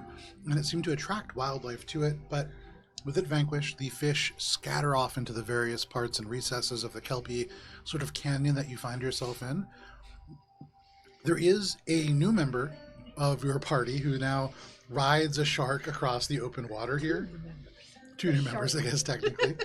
And Ori, you stick the blade into this mirror. Go ahead and make an athletics check at advantage. Since all of these people don't want my help anyway, clearly, obviously. Yeah. I am turning around and heading. There we go. That's That's fair. better. 25. With a 25, you jam the blade in, and with relative ease, you turn it with little bits of bubbles just rising up out of the creases, and you redirect the mirror back in the direction that you would imagine is the direction of that sphere that houses the ritual that you are trying to reach. As you turn that, you kind of tense and wait, looking around. There are no wendigos that go free. There is no kind of dark beckoning from beyond. I would say everybody make a perception check. Keep this for us. Should I even walking away? No. Or... Okay. Mm-hmm. 26. Okay. One of the little mini skills. 16. Okay. 28. Okay. With a 27 and up, which I think is 3 of you, for just a moment off in the distance, in the corner of this space, with the light of Minka just kind of still just glowing and allowing you for the first time to see everything very clearly, you are not where you left. The place that you have been for your whole life is not where you are. You are in a very different place. The plants, the rocks, not this red volcanic rock that you are used to. It is gray. You are not seeing the kind of little, almost bony protrusions that kind of emit the kelpy forest that is above your home. This is somewhere very different. What you don't see, but what the other 3 do, is in the distance the little elements of the mirror falling back to the stone. And for just a moment, for those of you who roll a 27 or higher, you can see this dark shape that seems to be looking from the other side. Did anybody roll 29 or above? Ori, for you, as you regard this, there is a sort of dark shape, and you can see twisting and moving, almost like tendrils of smoke or shadows. And then, for just a moment, you see a huge glowing yellow eye just open up, and the lid opens almost in the opposite direction that you would imagine. It doesn't open from bottom to top, it's from left to right, just open, and you can see just seems to be looking, and then a little bit of glass kind of falls down to the ground, and you no longer see anything on the other side, just broken glass. That wasn't the Madam of Dark No. Reflections. I saw her. That's Whatever you were looking at Some is something sort of- that existed underwater. yeah. I was gonna say it's like some sort of kraken-like creature or something. Perhaps tendrils. We did see recently one, right? Something trapped maybe in the mirror that's now let free. Yeah. I'm just gonna be petting my shark. Okay. Anyway, I'm gonna finish setting the mirror where it needs to I don't know be. if we've been introduced at this point. And then try to make my way back to be like, all right, I did it. Who the fuck is this? I like my shark. That's cool. Is everyone okay? Let's get out of here. Yeah. Yeah. Yeah. Hi. Are you? What? Who are you? Long story. Are you? Can we get? Do you mind coming with us just so we're away from whatever's happening here? You can't bring the shark out with you. All right. Though. It can't breathe. Swim, swim, swim, swim, swim, swim, swim. You can see this elf, the white hair kind of trailing behind. They just swim up and away. There's just like a like woman the color of a bruise with really messy hair, just like staring at you. At me. Oh. I guess I'm. Where are you headed? Well, right now we are somewhere we're not quite sure where we are, but it's underwater, and we came through a portal that was not underwater, right over there. And, it is less wet there. I'm gonna make my way back to where the mirror was. Okay. Briefly. So I'm gonna say, I'm just gonna check something out, I'll be right back. And I head back over to where the mirror was, and I just start, like, touching the pieces of glass. Okay. And nothing is happening. So I'm like, I guess... You do cut your finger a little bit, like it's glass. Yeah. But aside from that, as you look, it isn't even mirror. It is just transparent. You are looking at just regular old glass. Okay. So I pick up a piece and I bring it over, and I'm like... It's just glass? I don't know... Make an Arcana check. Damn. That's a 10. Hard to tell. Could be magic, could be just naturally occurring teleportation glass. You've heard of that. This is something that was in Billy's inner monologue is like, this is something that was imprisoning this strong warrior of a woman. I have no idea. I'd rolled a 5. There you go. Okay. We do... Has Minka put it together that... I don't know if she saw her break out of the mirror. I don't know if Minka was ever close enough to actually Probably see the not, mirror no. existence. I was wrapped up... No, I was wrapped up in Eagle. I did get closer. Mm. Okay. You were in probably a magical mirror that is now broken that we might be in trouble for now that I think about it, but we should stick together at this point until we can get our bearings about what's happening. Billy is right though, we cannot bring the shark. Hi, I'm Minka. Hi, I'm Hayla. I came out of the mirror, and I guess I'll leave my shark here, or I will... Do you wave it off? Does it go back in the water somewhere, or do I unconjure it? Be free. You kind of Jeffrey. turn over, you push it away, it kind of, and then turns and like, and you swear you see like a little tear, but then it kind of turns and I'll be like, I'll see you at home. just makes itself off into the Whenever I water. figure out where that is. Yeah, but sure, you've dismissed it into the ocean. Bye, friend. And I guess I'll say, we'll get the rest of the introductions and figure out what's happening, I guess, once we leave this space. How do you do outside of deep underwater? Fine, yeah, you're within the floating island. You looked at That's me, I looked at you. it's just very humid air on the inside of that floating island, and so that's normal for you. You can exist outside of water. Moisturize me. Okay. I think I'll be okay. Great. Let's go. Okay. So Minka turns and begins to swim, this brilliant source of light just kind of fading off into the distance, and you can follow, making your way over to this very strange looking doorway that exists right in the wall of the stone.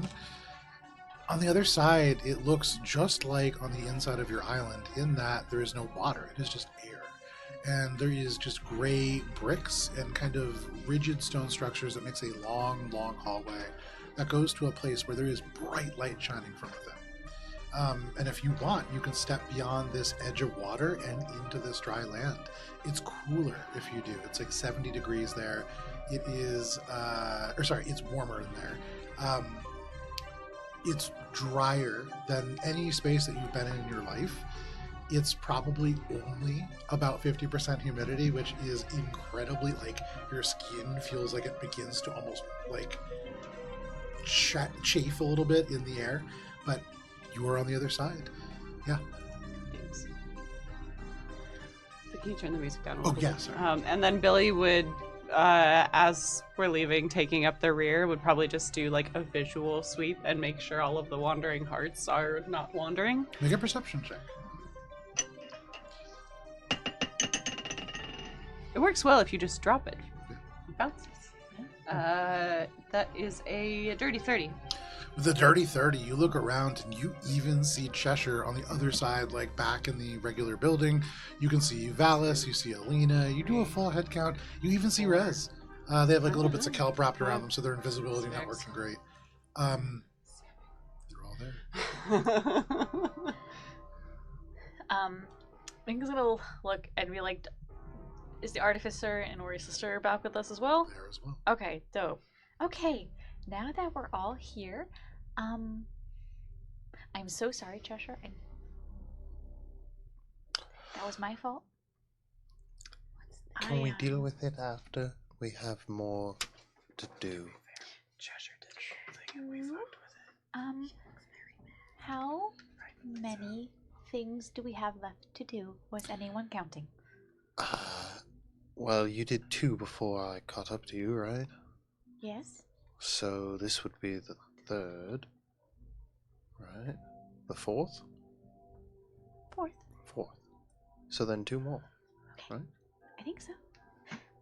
Okay, so the long and short of it is that this is the house of an archfey who has command over Maybe we should mirrors. just move along, Minka, and you We can don't say on want the her way. to look That's into a mirror and fine. get pulled in again, But though. as we continue, yes. Sorkin. So as a party, you guys begin to squelch your way down the stone hallway. And Cheshire All of has you just prestidigitated drip in herself water. very, very dry and clean. With the exception of Cheshire, who leads the way, kind of frustratedly stalking forward and Making towards the this bright stank room. face. a little bit cold. For you, Hala, as you walk for the very first time, as you cross this like 70-foot long hallway, you exit the space into a huge chamber. It is a chaotic nexus of connection points of different mirrors, maybe hundreds of mirrors that are almost kind of like, it's a little traumatic actually, Yeah, I'm because not a just fan of you're that. seeing hundreds of them kind of wrapped around the room. Yes. Billy is taking the time to explain why we're here. Okay. You can see. Like where we are. Sure. Not necessarily why we're here. Where we are. So in this den of an archway, you can see there are a number of mirrors that look out into places that are entirely foreign and alien. You can see something that looks at least a little bit familiar, maybe some kind of a subterranean cave. Through another, you see a place where a vein of liquid iron meets these tubes of lava, almost certainly planes from beyond this one, just kind of splashing into this metal sprayed stalagmite. You can see basalt towers on sky-backed hillsides. You can see all kinds of scenes in hundreds of mirrors, and every now and then movement, as if perhaps there are people like you looking beyond the glass. You can only visualize them as little smudges of dark purple smog, but almost certainly humanoid.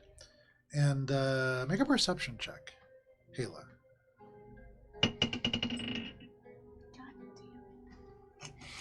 See why these dice were in jail? And aside from the rest of your party, you're here alone. You do note that there are a number of doorways and halls that go off into similarly long halls as the one that you came down. And at this moment, Cheshire, are you following your pattern of movement? So Cheshire's not leading anymore. I'm going to the next mirror. Okay. So you cross over the hallway that would go to the place that you got the mirror key, and then to the next place that you have not gone before. You see Ori passes a hallway that goes to a space that is like overgrown. There are like mushrooms and hanging vines and weird mist that floats up in that space. But Ori walks past that and then begins to walk down another long hallway. This long hallway seems to be heading roughly southwest. Are the rest of you following? Okay. Am I allowed to go with, or am I staying at the other? Yeah, you can go with. Oh, okay. Yeah. Guess So I'll you keep shoot, I going. guess. You follow this group, making your way down. You pass through the doorways into this long hall, almost identical to the one that you just traversed. And as you make your way down it, it gets warmer. It gets significantly warmer, and you can smell the air grow a little bit more acrid. As you get to the door, or you can't help but notice the doorway is remarkably clean. The metal looks like it has never aged, never kind of rusted or anything. Similar to how I've seen hallways that are remarkably clean because there are gelatinous cubes coming through them and dissolving any sort of anything. Similar. Make a nature check. Do I get my thing? No? Oh, I gotta ask again all the time, because Yeah. the last time I almost didn't ask. Ooh, that's still good. 22. With a 22, not an ooze. This is something different, but the acid part of that, certainly accurate. This is a sign of perhaps acid that is on the other side. You think about the place that you just went, a literal ocean. What if you open the door and there is an ocean of acid on the other side? I can go. I have acid resistance. Ironically. Yeah. The mirror you specifically said was one that looked like one of the madam's mirrors, right? No. Okay. Did it look like one of the madam's mirrors? It didn't look like any of the ones that you'd seen. Okay. Cool.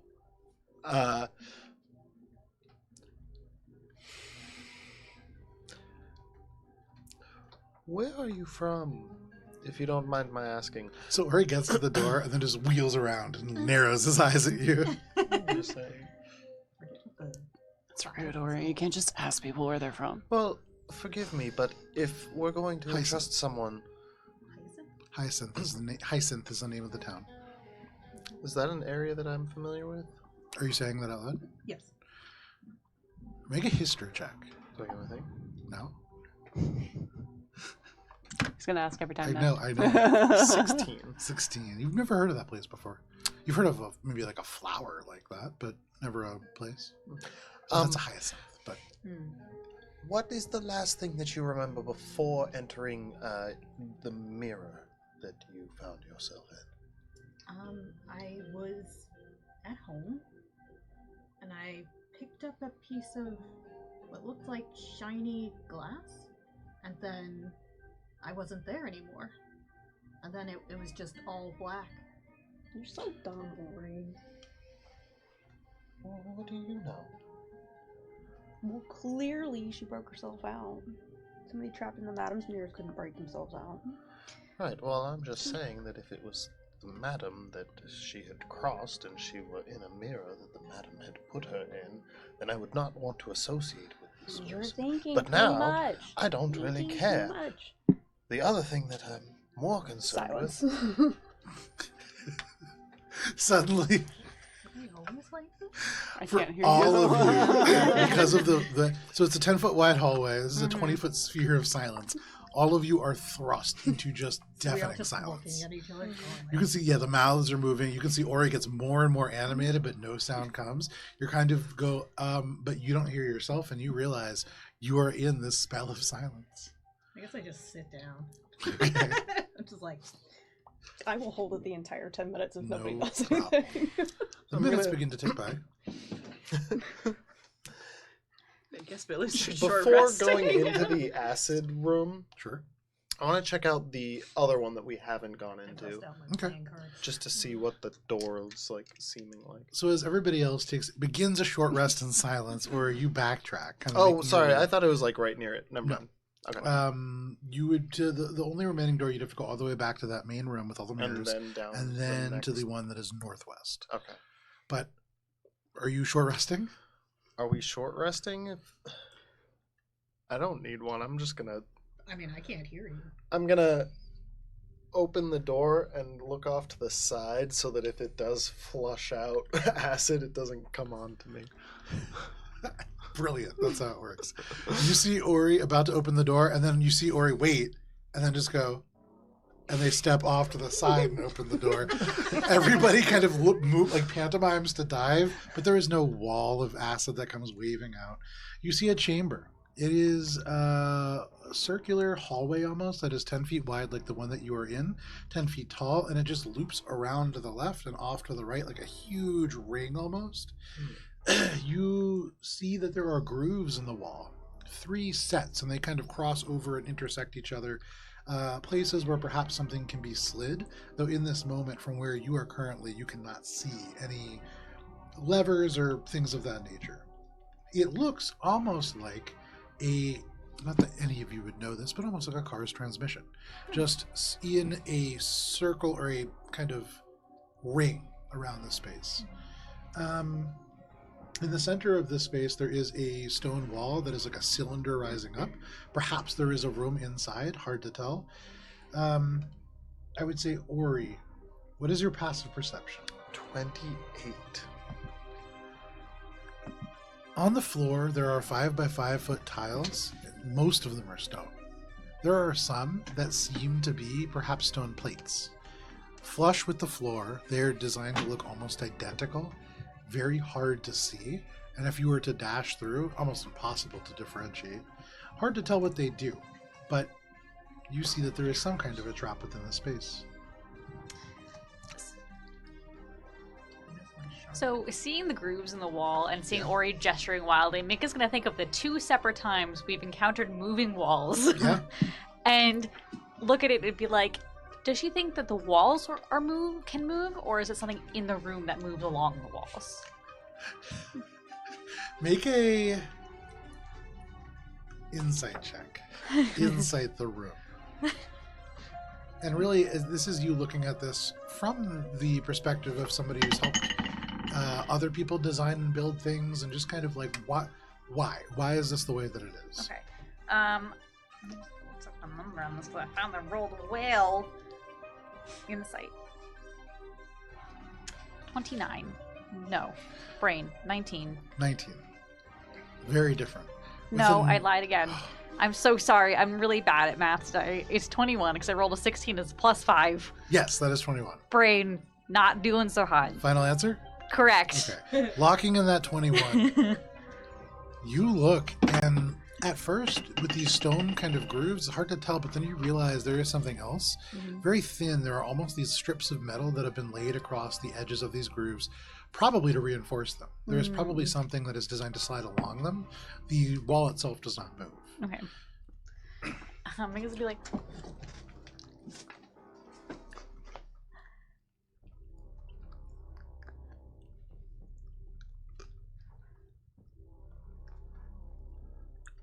Billy starts walking so that she gets to like a point where it's no longer 20 feet within like the Cheshires.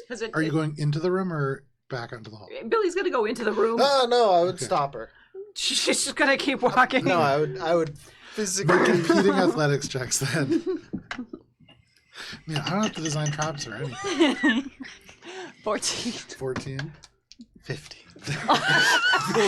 So it's less like you winning in a fight and more you and Billy wedge into the door at the same time, and now both of you are stuck. Neither of you can really get out, and it takes a second of kind of like both of you go forward, both of you go back, and then you kind of pop Ori, you into the room, and then Billy out. You can step back into the hall if you wish. Is it still silent in this room? Yes, you are still within the silent space. I guess if I'm here and still can like pop back in, I am going to take the opportunity to get a better vantage further in without moving on to any of the because I kind of want to see if there's a pattern. Make an investigation check. If there are any other traps or if there's a certain pattern to the plates. And so you're staying where you are, but now at this better vantage point, you're looking a little bit closer? Can I just find traps? You sure can. So as this happens, there's all this kind of stuff. Is there a verbal component to find traps? Yeah, you can't. With that, in the silent circle, you cannot, unfortunately.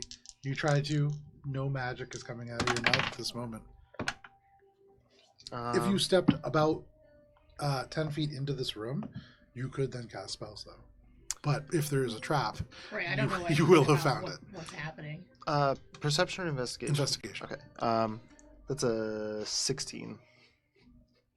With a 16, you don't see any traps, any power sources, any changes, but you feel like there has been a change. Just by entering? Hard to tell with a 16. Billy, you walk in 10 feet and suddenly you pierce through and you hear tick, tick, tick, tick, God damn it. tick, tick, and it's getting faster as something is Past taking... me or further? You went past me? And Billy just comes running back and like grabs Ori and pushes him forward. Okay, or Back you into are the thrust silence. through, and I need everybody to roll for initiative. Now, as these ticks continue, you would imagine that there is a time limit to how long you have before whatever is going to happen happens. Maybe further into the space, what that is will become very clear. But at the moment, hard to tell. Billy, you have now pulled Ori in. The two of you are starting within the space. You can hear loud mechanical ticking reverberating off the walls. Billy was running back towards the hallway, and then hearing the ticking is heading back towards safety with the hallway and trying to pull Ori with her. So you pull Ori out, and the ticking continues. What? Are you shutting the door? Okay. You slam the door shut. How much time has passed? Probably like 8 minutes. You guys are getting close to the end of this space. Oh, I'm pissed. Billy and Ori argue for like a solid minute and a half, and then suddenly silence ends, and all of you. Why the fuck did you tell me there were traps down there? And you can barely hear that because from beyond the door, you can hear a deafening as there is a roaring inferno now occurring on the other side of this door. That there were pressure plates along the floor. You told me nothing! Why would I stop you from going into the room if I wanted you to continue going into the room? The angry munchkin is going to silence us again. I'm not angry anymore. So, there were metal grooves along the stuff in the wall, like something moves along them. The wall itself didn't seem to move. And we are not dying in an inferno right now, so I'll take this. What exactly do we do about what is happening in that room? So, great question. Not sure. But we do know that somewhere past that room or in that room is a mirror. You shut it.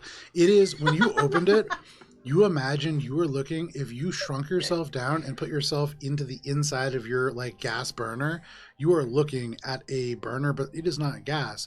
This is like an acid-powered flame. On the inside of this space, this is some kind of a chemical or like alchemic situation. And if they're not smelting maybe metal, there's something like industrial that is happening in here. And you imagine that at least for now, unless one of you is very fire and acid proof, you probably can't go in this space. It is roughly 30 feet all the way around to the other side of this ring to see what is on the other side. Potentially, if you want to try to just take that damage, you can wade into it. I was going to say that there were traps, but now we wait. We wait for what? So We wait to see if the trap deactivates so that I can do something about Waiting it. sounds like a bad idea when there's Well, we can try the other door. yeah, we can do that. At this point, the artificer is going to go up to the door that is like the only thing separating all of you and just this acid fire situation. And they're going to put their hands up and they're going to make an arcana check on the door. Guidance. Okay. How much is that? 1d4. Hey, every little bit. That is I'm not 18 on the silenced anymore, dice. so I can cast. And Arcana. In the meantime, And with Arcana, that is going to be a total of 32. Nice. They put their hand on the door and then they pull it away and they say, in 3 hours, we'll be able to try this again. 3 hours? well, since we might be stuck here for a while, I'm at least going to start to heal the party. Okay. So I'm going to use Cure Wounds. Okay. And I'm going to touch Minka. Oh. She seemed kind of roughed up. Yeah. You saw Minka just getting twisted by this serpent and slammed into the rocks. Yep. So Well, absolutely. that's very sweet. 1d8 plus your spellcasting ability modifier. Yeah, so it's probably like a 4. All right. Well, if we have 3 hours, we should go to the next one now. The artificer nods their head. You can see your sister turns. No longer invisible, still very wet and looking a little bit annoyed. Your sister says, that is a good idea. And when we're done, we can return and deal with what you have all caused a delay in. So, do either of you know why someone would light a fire like that? The artificer nods their head and they say, this is some kind of industrial solution. They're creating metal at a large scale or perhaps melting some other ingredients down. Whatever it is would be huge. Like when we say huge, do we mean like a giant cannon that shoots souls huge? You can see they narrow their eyes and they shake their head and they say, That seems to be a preposterous idea. No.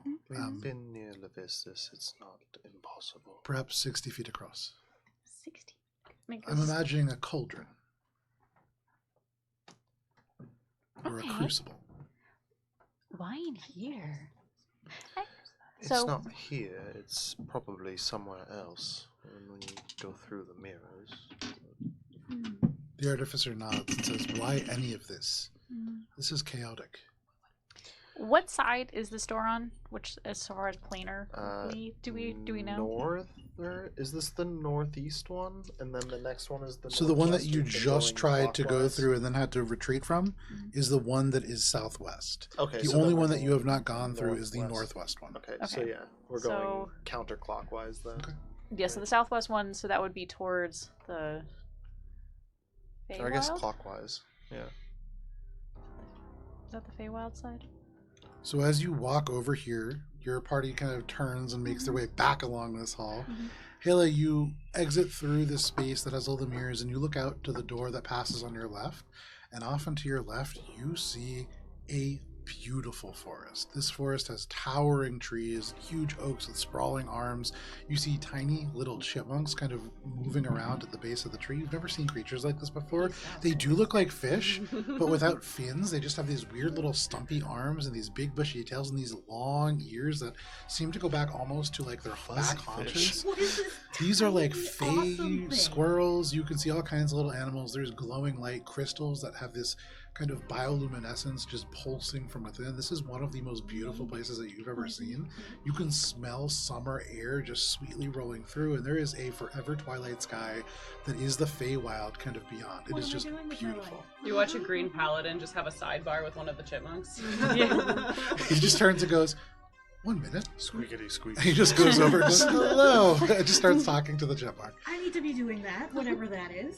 But where is that? the rest of your party just continues walking straight by this gorgeous, beautiful place, not even paying it any mind, and they just make their way down the next hallway. I'm just gonna stop and stand there and be just like mystified by the tiny little buzzballs. Yeah, no problem. You can see little community animals that kind of, but then Billy kind of drags you away. You can see just turns and like continues to lead, point as they Billy. move. But there though. You What? make your way down the space, Ori, kind of leading the party, and you go down the 70-foot long hall. There is a doorway, steel. You can see it has a interesting sort of sigil on it.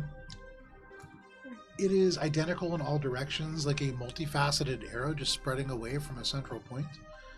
But there doesn't seem to be locks. You could probably just push this open. The last one had acid fire behind it. Are there any indications of some other fuckery on this door before I open it? Make an investigation check. I forget. This seems. That's gonna be I'm just sitting on the beach. 26. With a 26, Like you don't notice any traps or anything like that. You don't get the sense that there's going to be pressure plates right on the other side. What you do get the sense of is that this door leads to a different place. Much like all the rest of the doors, there is something very Feywild adjacent on the other side. But aside from that, no traps that you see, at least not yet. Right. Carefully open to get a little peek Can I in do to fine traps? to see Yeah.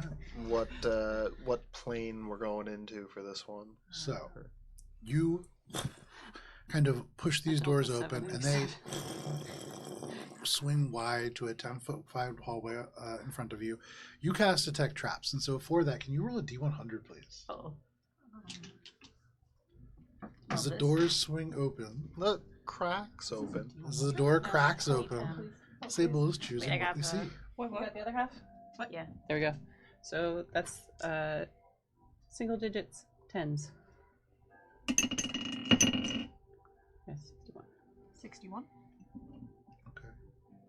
With the 61, as the door opens up, you can see there is maybe 30 feet of stone hallway, very much like what you were expecting to see, and then it just ends, and you can see darkness, walls, ceilings, and floors.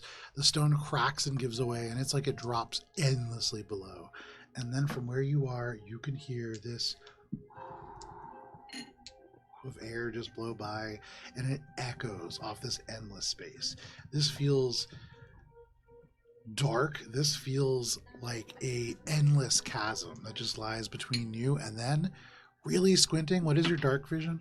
90 feet. 90 feet? Yeah. With 90 feet, just 80 feet away, just barely, you can see the pathway begins and continues. You can see broken rock that forms a just sheer wall that drops at least, you have an 80 feet of dark vision with the hypotenuse, at least 50 feet down and then out of your range of sight. So, like, 80 feet and then just chasm? Chasm.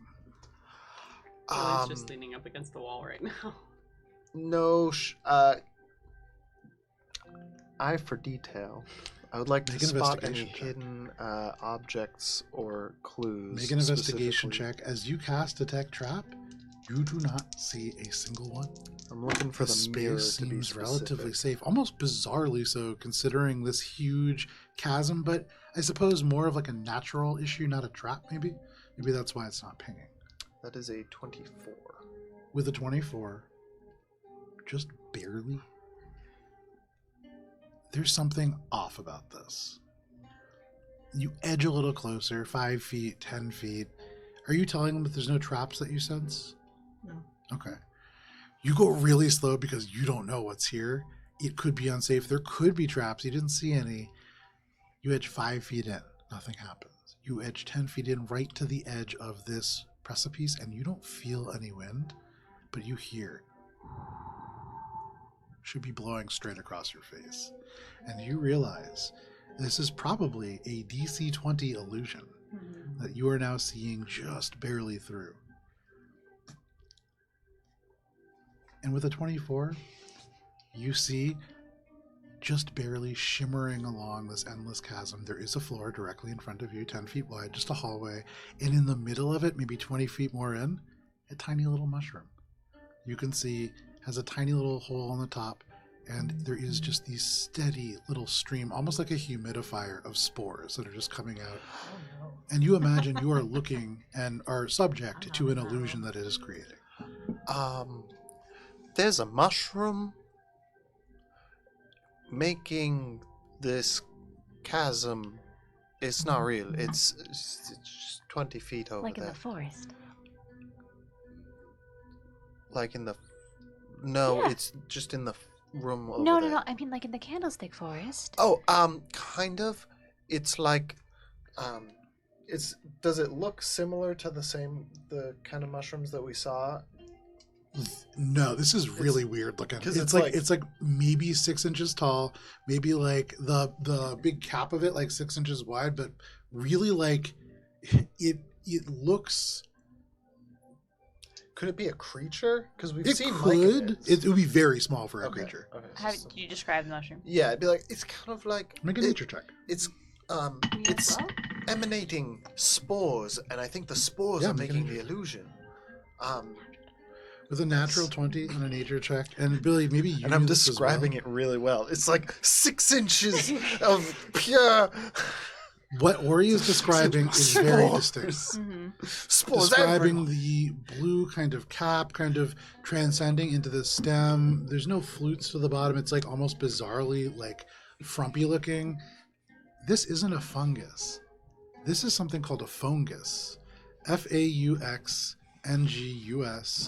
This is something that just creates these fake illusions of the space that it is in. It's relatively non-threatening. People have been known to just eat lots of like dirt and stuff as it makes it appear to be food, and then not starve but be very uncomfortable. I'm It's gonna rush in there. and- Wait. Nope. I'm gonna rush in there like hastily, like cautiously but hastily, and I'm just gonna start like scooping up dirt and eating it, and being like, it doesn't like taste right, but kind of stuck in that mirror for 2 days. I'm so hungry. This is gonna be the best meal I have ever had. And every time you pick up a handful, it looks like it should be just this nutrient-rich, delicious, like not quite meat product. I guess for most people it wouldn't be appetizing. From back home, there is something that you eat that is delicious like this. It's Is it puck shaped? no, no. This is worm based, but it should be really good. And as it falls through your fingers, it just becomes dry like dirt. You eat a couple mouthfuls. You watch as your new friend literally just eats dirt in front of you. For you, Billy, unclear if this is a positive or negative development in the relationship. I don't think we should just wander in because Can't you see that? it's For the rest of you, Fun fact. this person kneeling in the middle of the chasm, floating on their knees, just shoveling just mouthfuls of air. And then kind of spitting parts of it out, and then just saying, "But I'm so hungry," and then eating more air. Do you Can't know you how see to it? stop it So- from emitting the illusion? I mean, it's just kind of does it like it's just a plant as far as Yeah. Minka knows. Yeah, it's just a plant. It's just you So can can kind of. You could just step on it. Okay, so I'm gonna just I mean, go over we there can. and I don't think it'll harm us to inhale it. It just will look. It's just an illusion. Right, like well, everything she's else. eating dirt. I think she's I think she's seeing a different illusion than the rest of us. Okay, I'm gonna go and get rid of this. Okay, we're just gonna walk. I'm gonna Yeah. just Yeah. go over and like, this could be useful. I Yeah. really I'm gonna put it in my but, handy you know. haversack. Make a nature check. If you, or this will be a survival check, because you're trying to harvest this in a way that will not destroy it. Yeah, because I think like I could maybe Yeah. use this to make some sort of tossed intoxicants. Perhaps. That's good. Well, that's bad. That's a 6. With the 6, you go up to it and you're like, "Oh, time to separate it from its little perch." You just take the dagger and you stick it in, and you just hear this, and it just shrivels instantly, and then just powders. Oh well, And I you guess. get with a 6, nothing.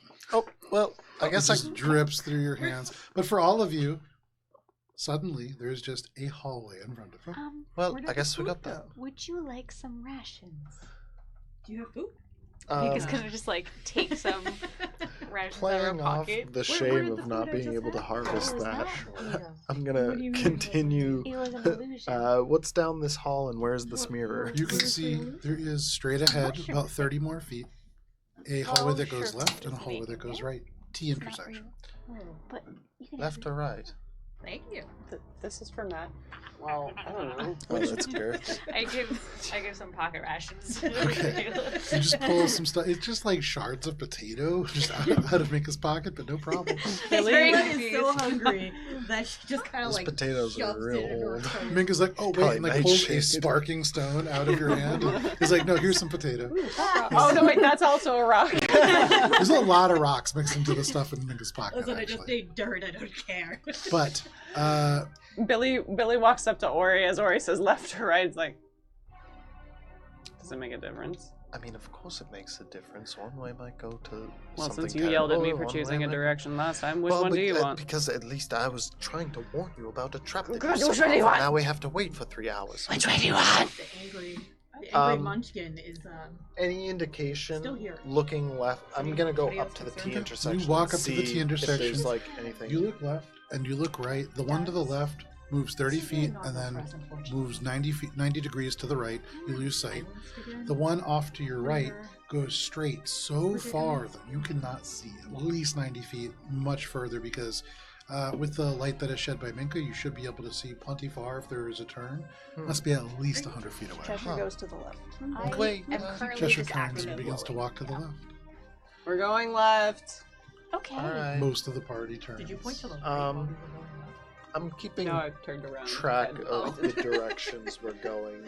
I just follow Cheshire. This wherever you feels go, 'cause Roll a maze, D100. Taylor like a doesn't know about maze that. almost. It This feels like- very maze-like, yeah. yeah. Ooh, is this a maze? This I have feels- chalk. Maze. Minka reaches again into their pocket. Same one that the potatoes came out of, pulls out some chalk. 20. Potato did taste Natural a 20? little weird. Whoa. D100. Oh, With a 20, Cheshire, you Acid. confidently just walk Flood down of the acid. hallway. You turn around the corner. You can see a pretty long hallway, but you're feeling good about this. And you walk about 30 more feet, and then there is another 90-degree turn, and you turn left, and right around the edge, there is a door. This door is made out of stone, and you can see there is a face on it that is twisted and hideous. And it states, do you speak giant? God damn it! It says, And our in two- giant, From Orodron Fastun. And then you see the eye, the one bulging eye, just blink and then open again. It seems to wait. Yes? Here is Billy like close behind Cheshire, or did Cheshire speed ahead? No, Cheshire wasn't going fast. Great. Here, once the giant starts going off and seeing that Valis and Alina are like off just talking with chipmunks, Yeah. Billy casts comprehend languages. What does that mean? What is the time it takes to cast action? Yes. Okay.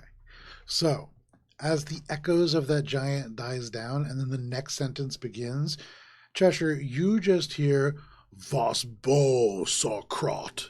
But for you, you hear I was born of stone and sorrow's tear, a twisted shape that none hold dear. My skin is rough, my heart is cold, a crown of madness and eyes that scold. And this face just breathes deep and then breathes in, and you feel expectation. It's waiting for an answer. What's this saying? Billy translates the parts she heard and understood. Okay. So this said, I was born of stone and sorrow's tear, a twisted shape that none hold dear. My skin is rough, my heart is cold, a crown of madness, eyes that scold. One more time. I was born of stone and sorrow's tear, a twisted shape that none hold dear. My skin is rough, my heart is cold, a crown of madness, eyes that scold. You see this huge twisted face speaking in giant at all of you. I'm so sorry, but my first thought is potato.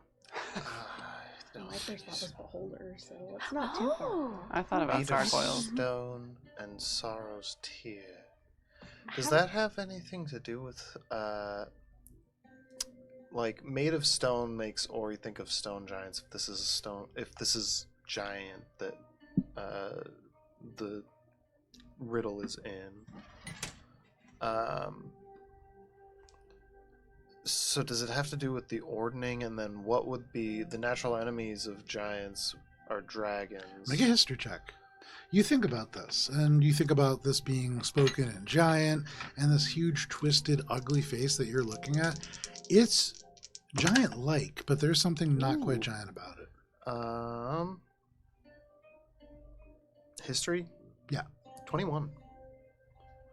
With a 21, you don't remember what they're called, but you do remember that in the Underdark, in the Feydark, in fact, there are a species of giant that were cursed, thrown down from the ordning itself, cast out from this most holy of hierarchies.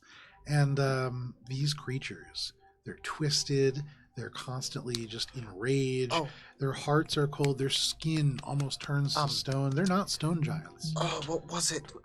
Kara knows, but would Billy know? Make a history check, Billy. Do I get advantage on this? It's Because giant- something no, from Feydark? the ordning. Yeah, I would say you do get advantage on it. They got cast out of it. So they're giants, but they're not giants Kara anymore. knows. Because give it a try. Yeah, go for it. I should have listened more. 15.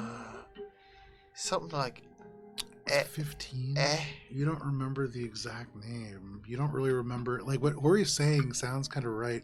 I would say, Minka, make this an advantage as reasons. Are you one? Touches on Oh my god. A long Minka, time ago. You are. Wait, your father? No. you. You're a star. In this moment, you remember. A long time ago, you had a visitor in the Enclave. They had visited when you were very young, and they had told stories that were fantastic, some of them a little scary, and one of the most frightening ones was about Fomorians. Fomorians were stone giants that had broken the ordning, gone against the natural order of the giants, something that is bound not just to their blood and DNA, but really to the sort of ancestral memory that they all hold. And so as a entire group, they were cast out. They were cursed with this eye that upon gazing on other people can have some pretty negative effects. It could potentially even petrify somebody.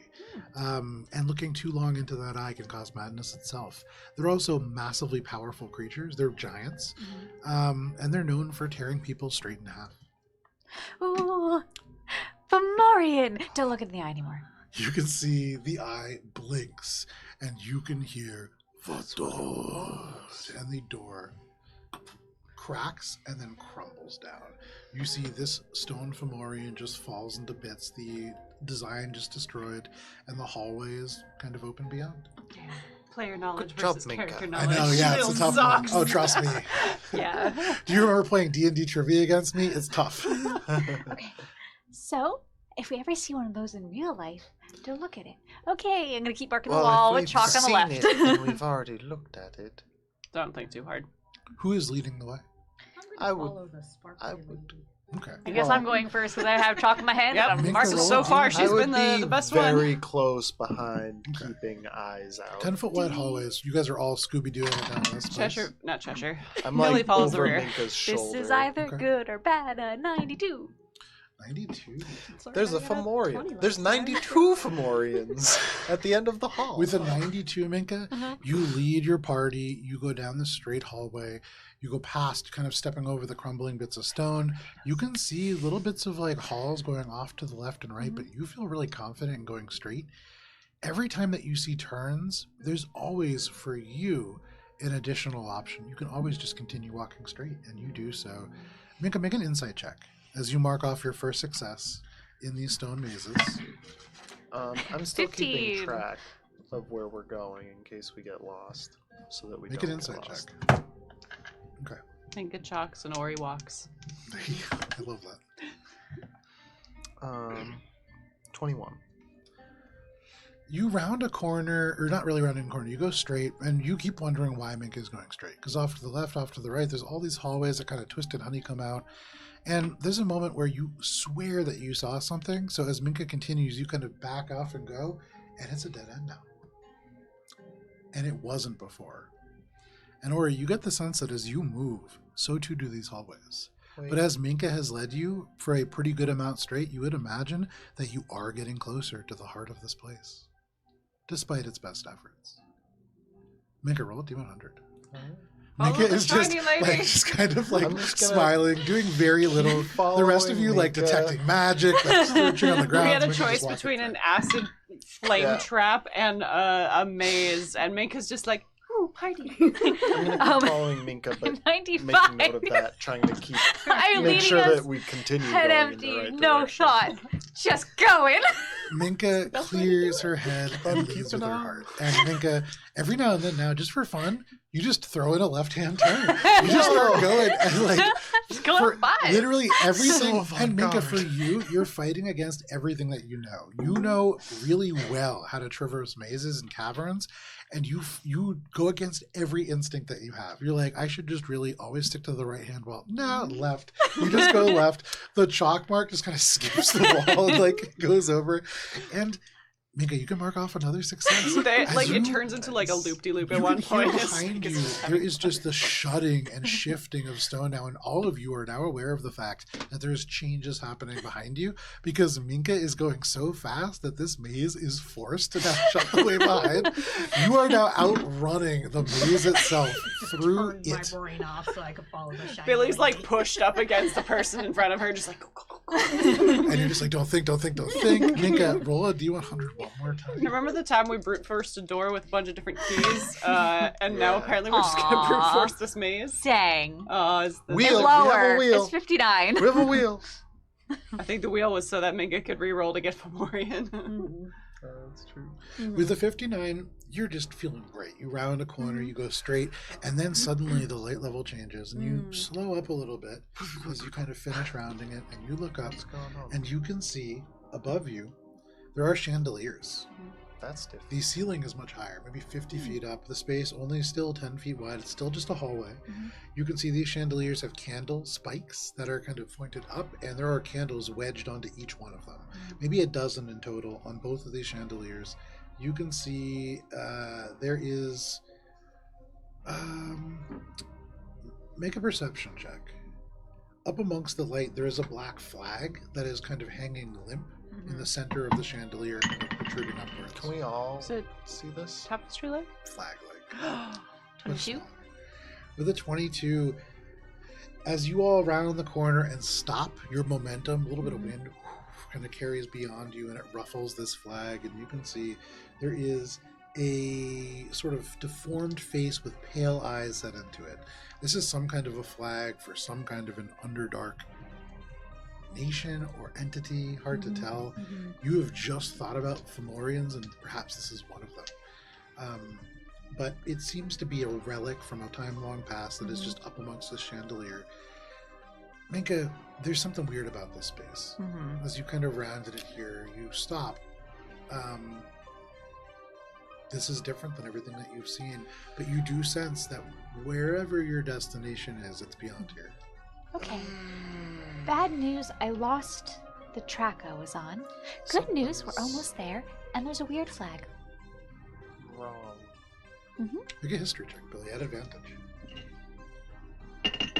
Are there any traps So much better. ahead now Make that an we've entered investigation like a check. strange area? 18. With a 19, this is the flag of Vorthomil. Wait, one more time? Vorthomil is Worth a a meal. Vorthomil is a Fomorian king. They died roughly 200 years ago, so this thing is ancient. And when they passed away, they had no nation to lead or anything like that, so this had to be made several dozens of years prior to their fall. You're looking at an artifact that's at least 400 years old. And why it might be here, hard to tell. 23 investigation. With a That's 23, bullshit.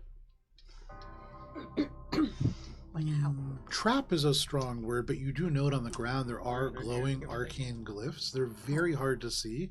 They're purposely set into the sort of molding along the floor. But some kind of an arcane spell is set when you enter the space. What do those glyphs mean over there? Make an Arcana check, Billy. Flat? Yeah. Hot. 24.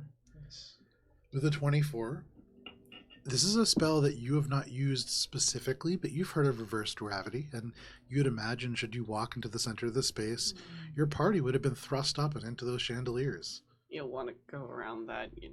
It'll make it go that way. Yeah. That's pretty Oh. clever. Okay. Good to not do that. Or at least be prepared for if it does. Let's just not do it. Is All there right. space to go around, or is it kind of like that is the only? You'll I'm have just to gonna- press up against the wall and scooch. I'm gonna fly across. You can just fly right across. Look at Ori just becomes almost like a bat-like creature for just a moment and just across the space. Just the So, how many of us are there? Well, now, guys, has sister and guard stayed behind? Yeah, they'll go after you guys go. They're probably the least. Well, actually, sister still has the wings active. We'll just fly. Oh, across. I meant like, did they even bother coming into the maze with us? So they are with us. Yes. Okay. So, well, I guess Philius is probably waiting around 5 with now. Valis. And Yeah. Ollie. Well, at the very least, I can levitate one of us. You guys coming? Billy starts I like can- tiptoeing around the edge of the circle. I Yeah. could fly, I guess. And then I could, if someone wants to levitate, I can kind of drag them with me and be slow. But we can do it. Billy's like already started making her way like across the edge of the wall. Make an acrobatics check.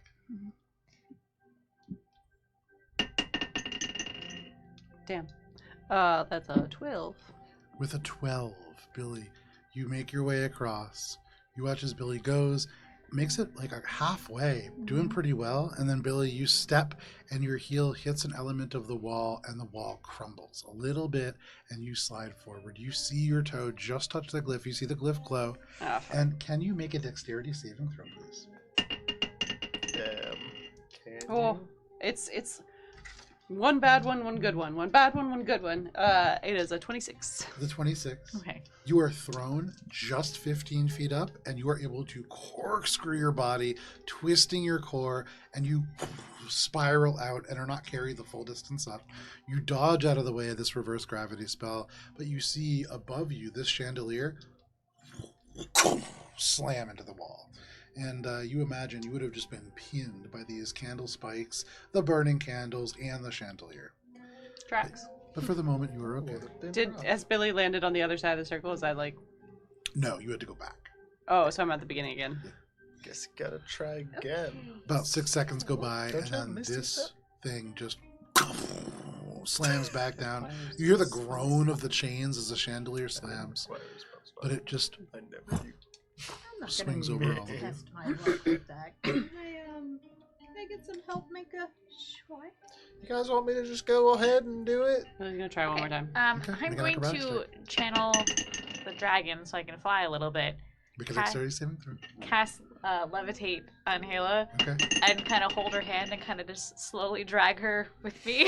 Ever so slowly. So you grab onto Halo, you're like, all right, we're all going to be safe. We're going to do this. You turn around right as Billy falls off the wall and then just hits the ground. What was the Oh, dexterity boy. saving throw? Joe. Did you get a natural I one? have a Joe. question. Yeah, you got a natural one, didn't you? Does Featherfall You're skewered. That's work what's in gonna this happen. situation? You're No. skewered and spit Damn. roasted. And neither does maybe getting off a misty step while it's happening, I suppose.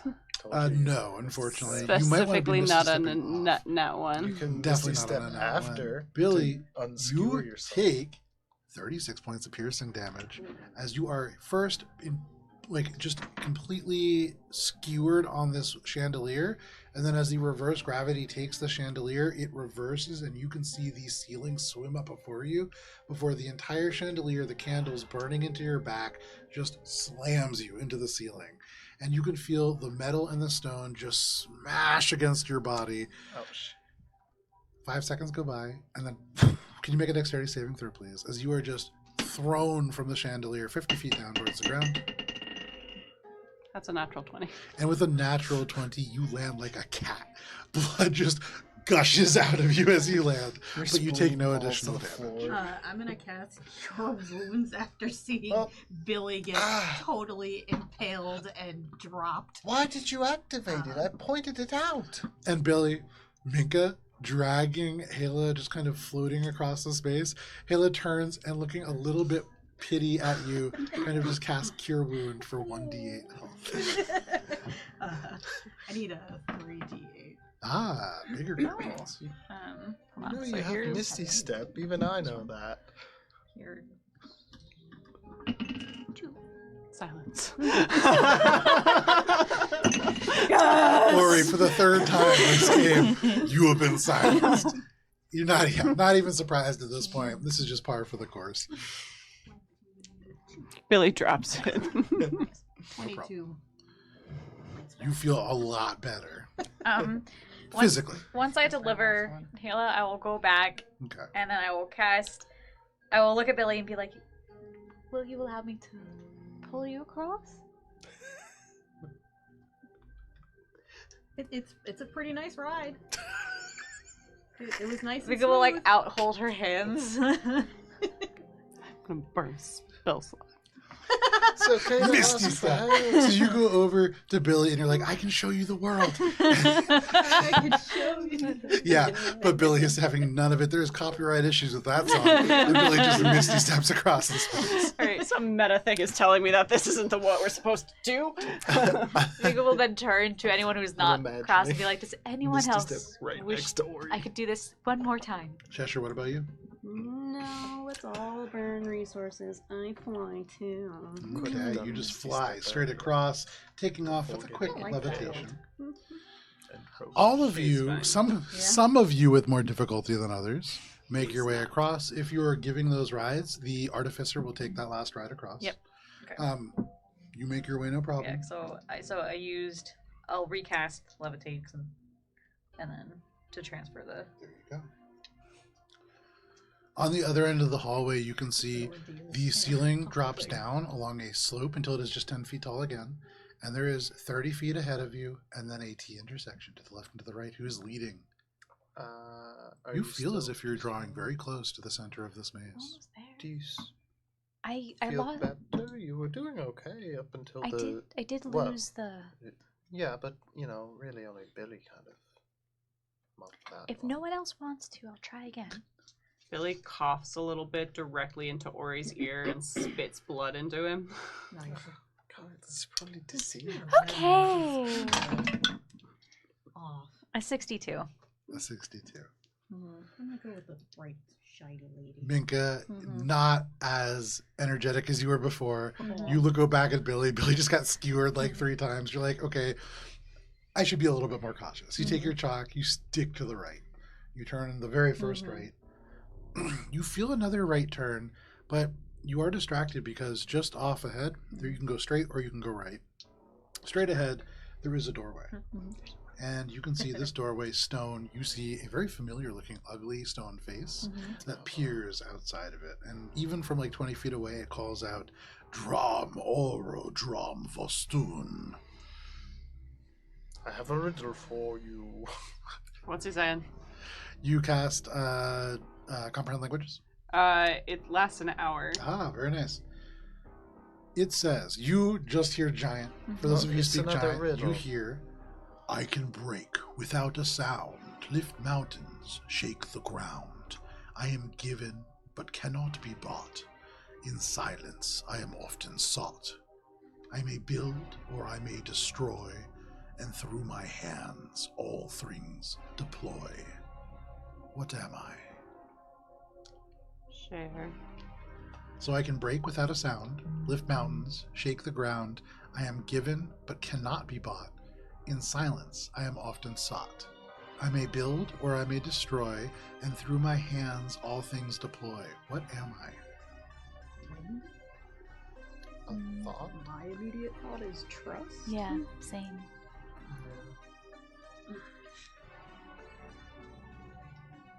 In silence, so Build or destroy. I Does Cannot be bought. In silence. so once more With fear. with like relating to like everything Fomorian that we are seeing, Sure. and Cheshire mentioning trust and things like Love. that. Billy kind of like searches through the archive of old weird history lessons. Make a history check. Is it love? Whoa. You look at this hideous creature that is just staring at you with his mad eye. Good job, Minka! With a 16, trust, these creatures were like, first they broke the ordning and then they were cast out from this thing. And most of them have gone mad from the sort of time that has passed.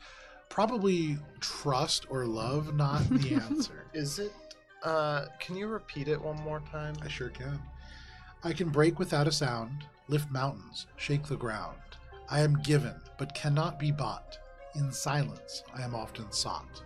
I may build, or I may destroy, and through my hands all things deploy. An idea. That doesn't Or do a anything. You say idea, you say thought. This door just kind of... Well, at least it doesn't kill us. Don't look it in the eye. So in the past, we've encountered doors where we said the wrong thing. It was a really bad time. Also, one was a giant sphinx. I'm gonna sit down with my cards. Okay. In Sit down with your silence, cards. What do you seek in silence? Nothing for Fomorian, like. Peace of mind? Loyalty? Oh, can you? Allegiance? Loyalty is interesting. Solitude? Can you buy loyalty? Concentration? I think that's more of an ethical question.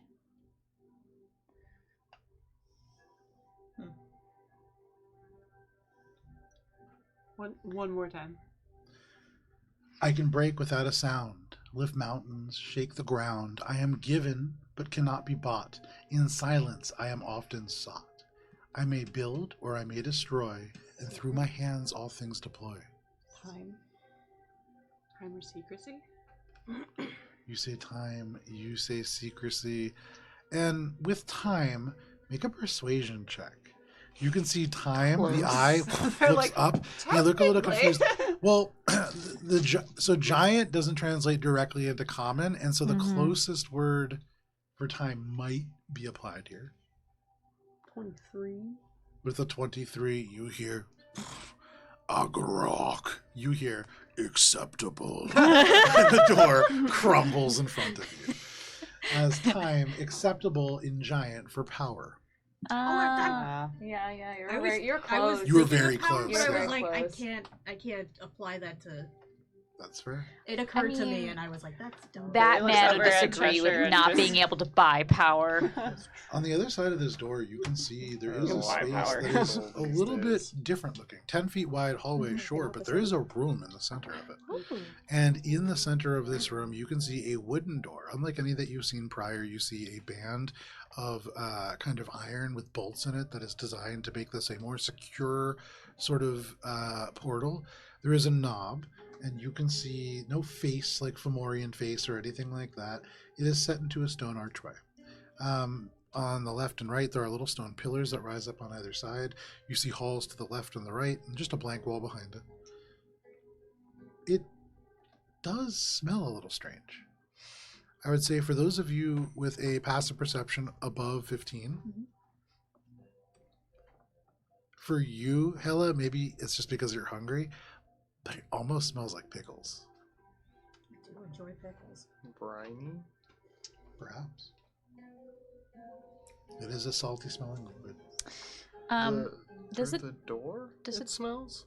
door mind any think of like a ship door? Make an insight check. So behind the door, it seems to be emanating this briny pickle smell. From this whole You let us do the space, maze. kind of seems to be, but yeah, the door would maybe be the source of it. 9. A 9. You look over, that's for sure a ship. What else? Are there chemicals? You're gonna that walk smell down and open that door? pickly and Billy's acrid? gonna like creep down towards the door and just kind of look back. It's like, It reminds me of that ship.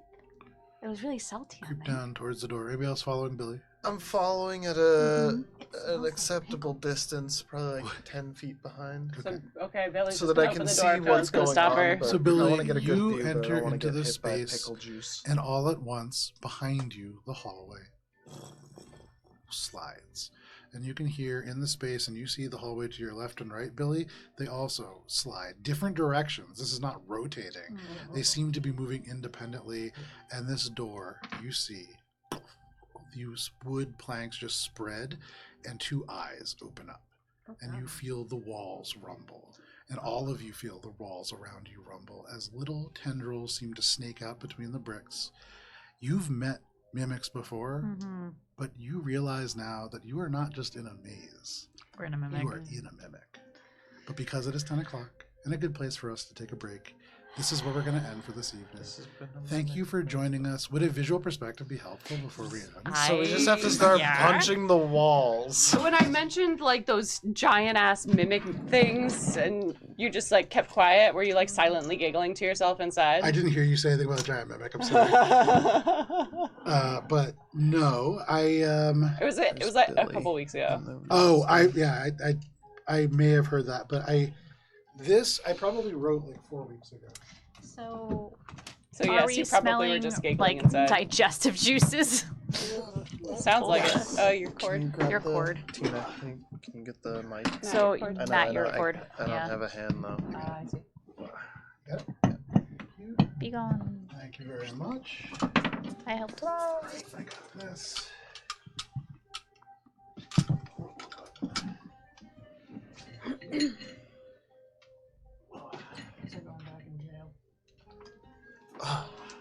Sad day. The red one wasn't even in jail. I'll try again.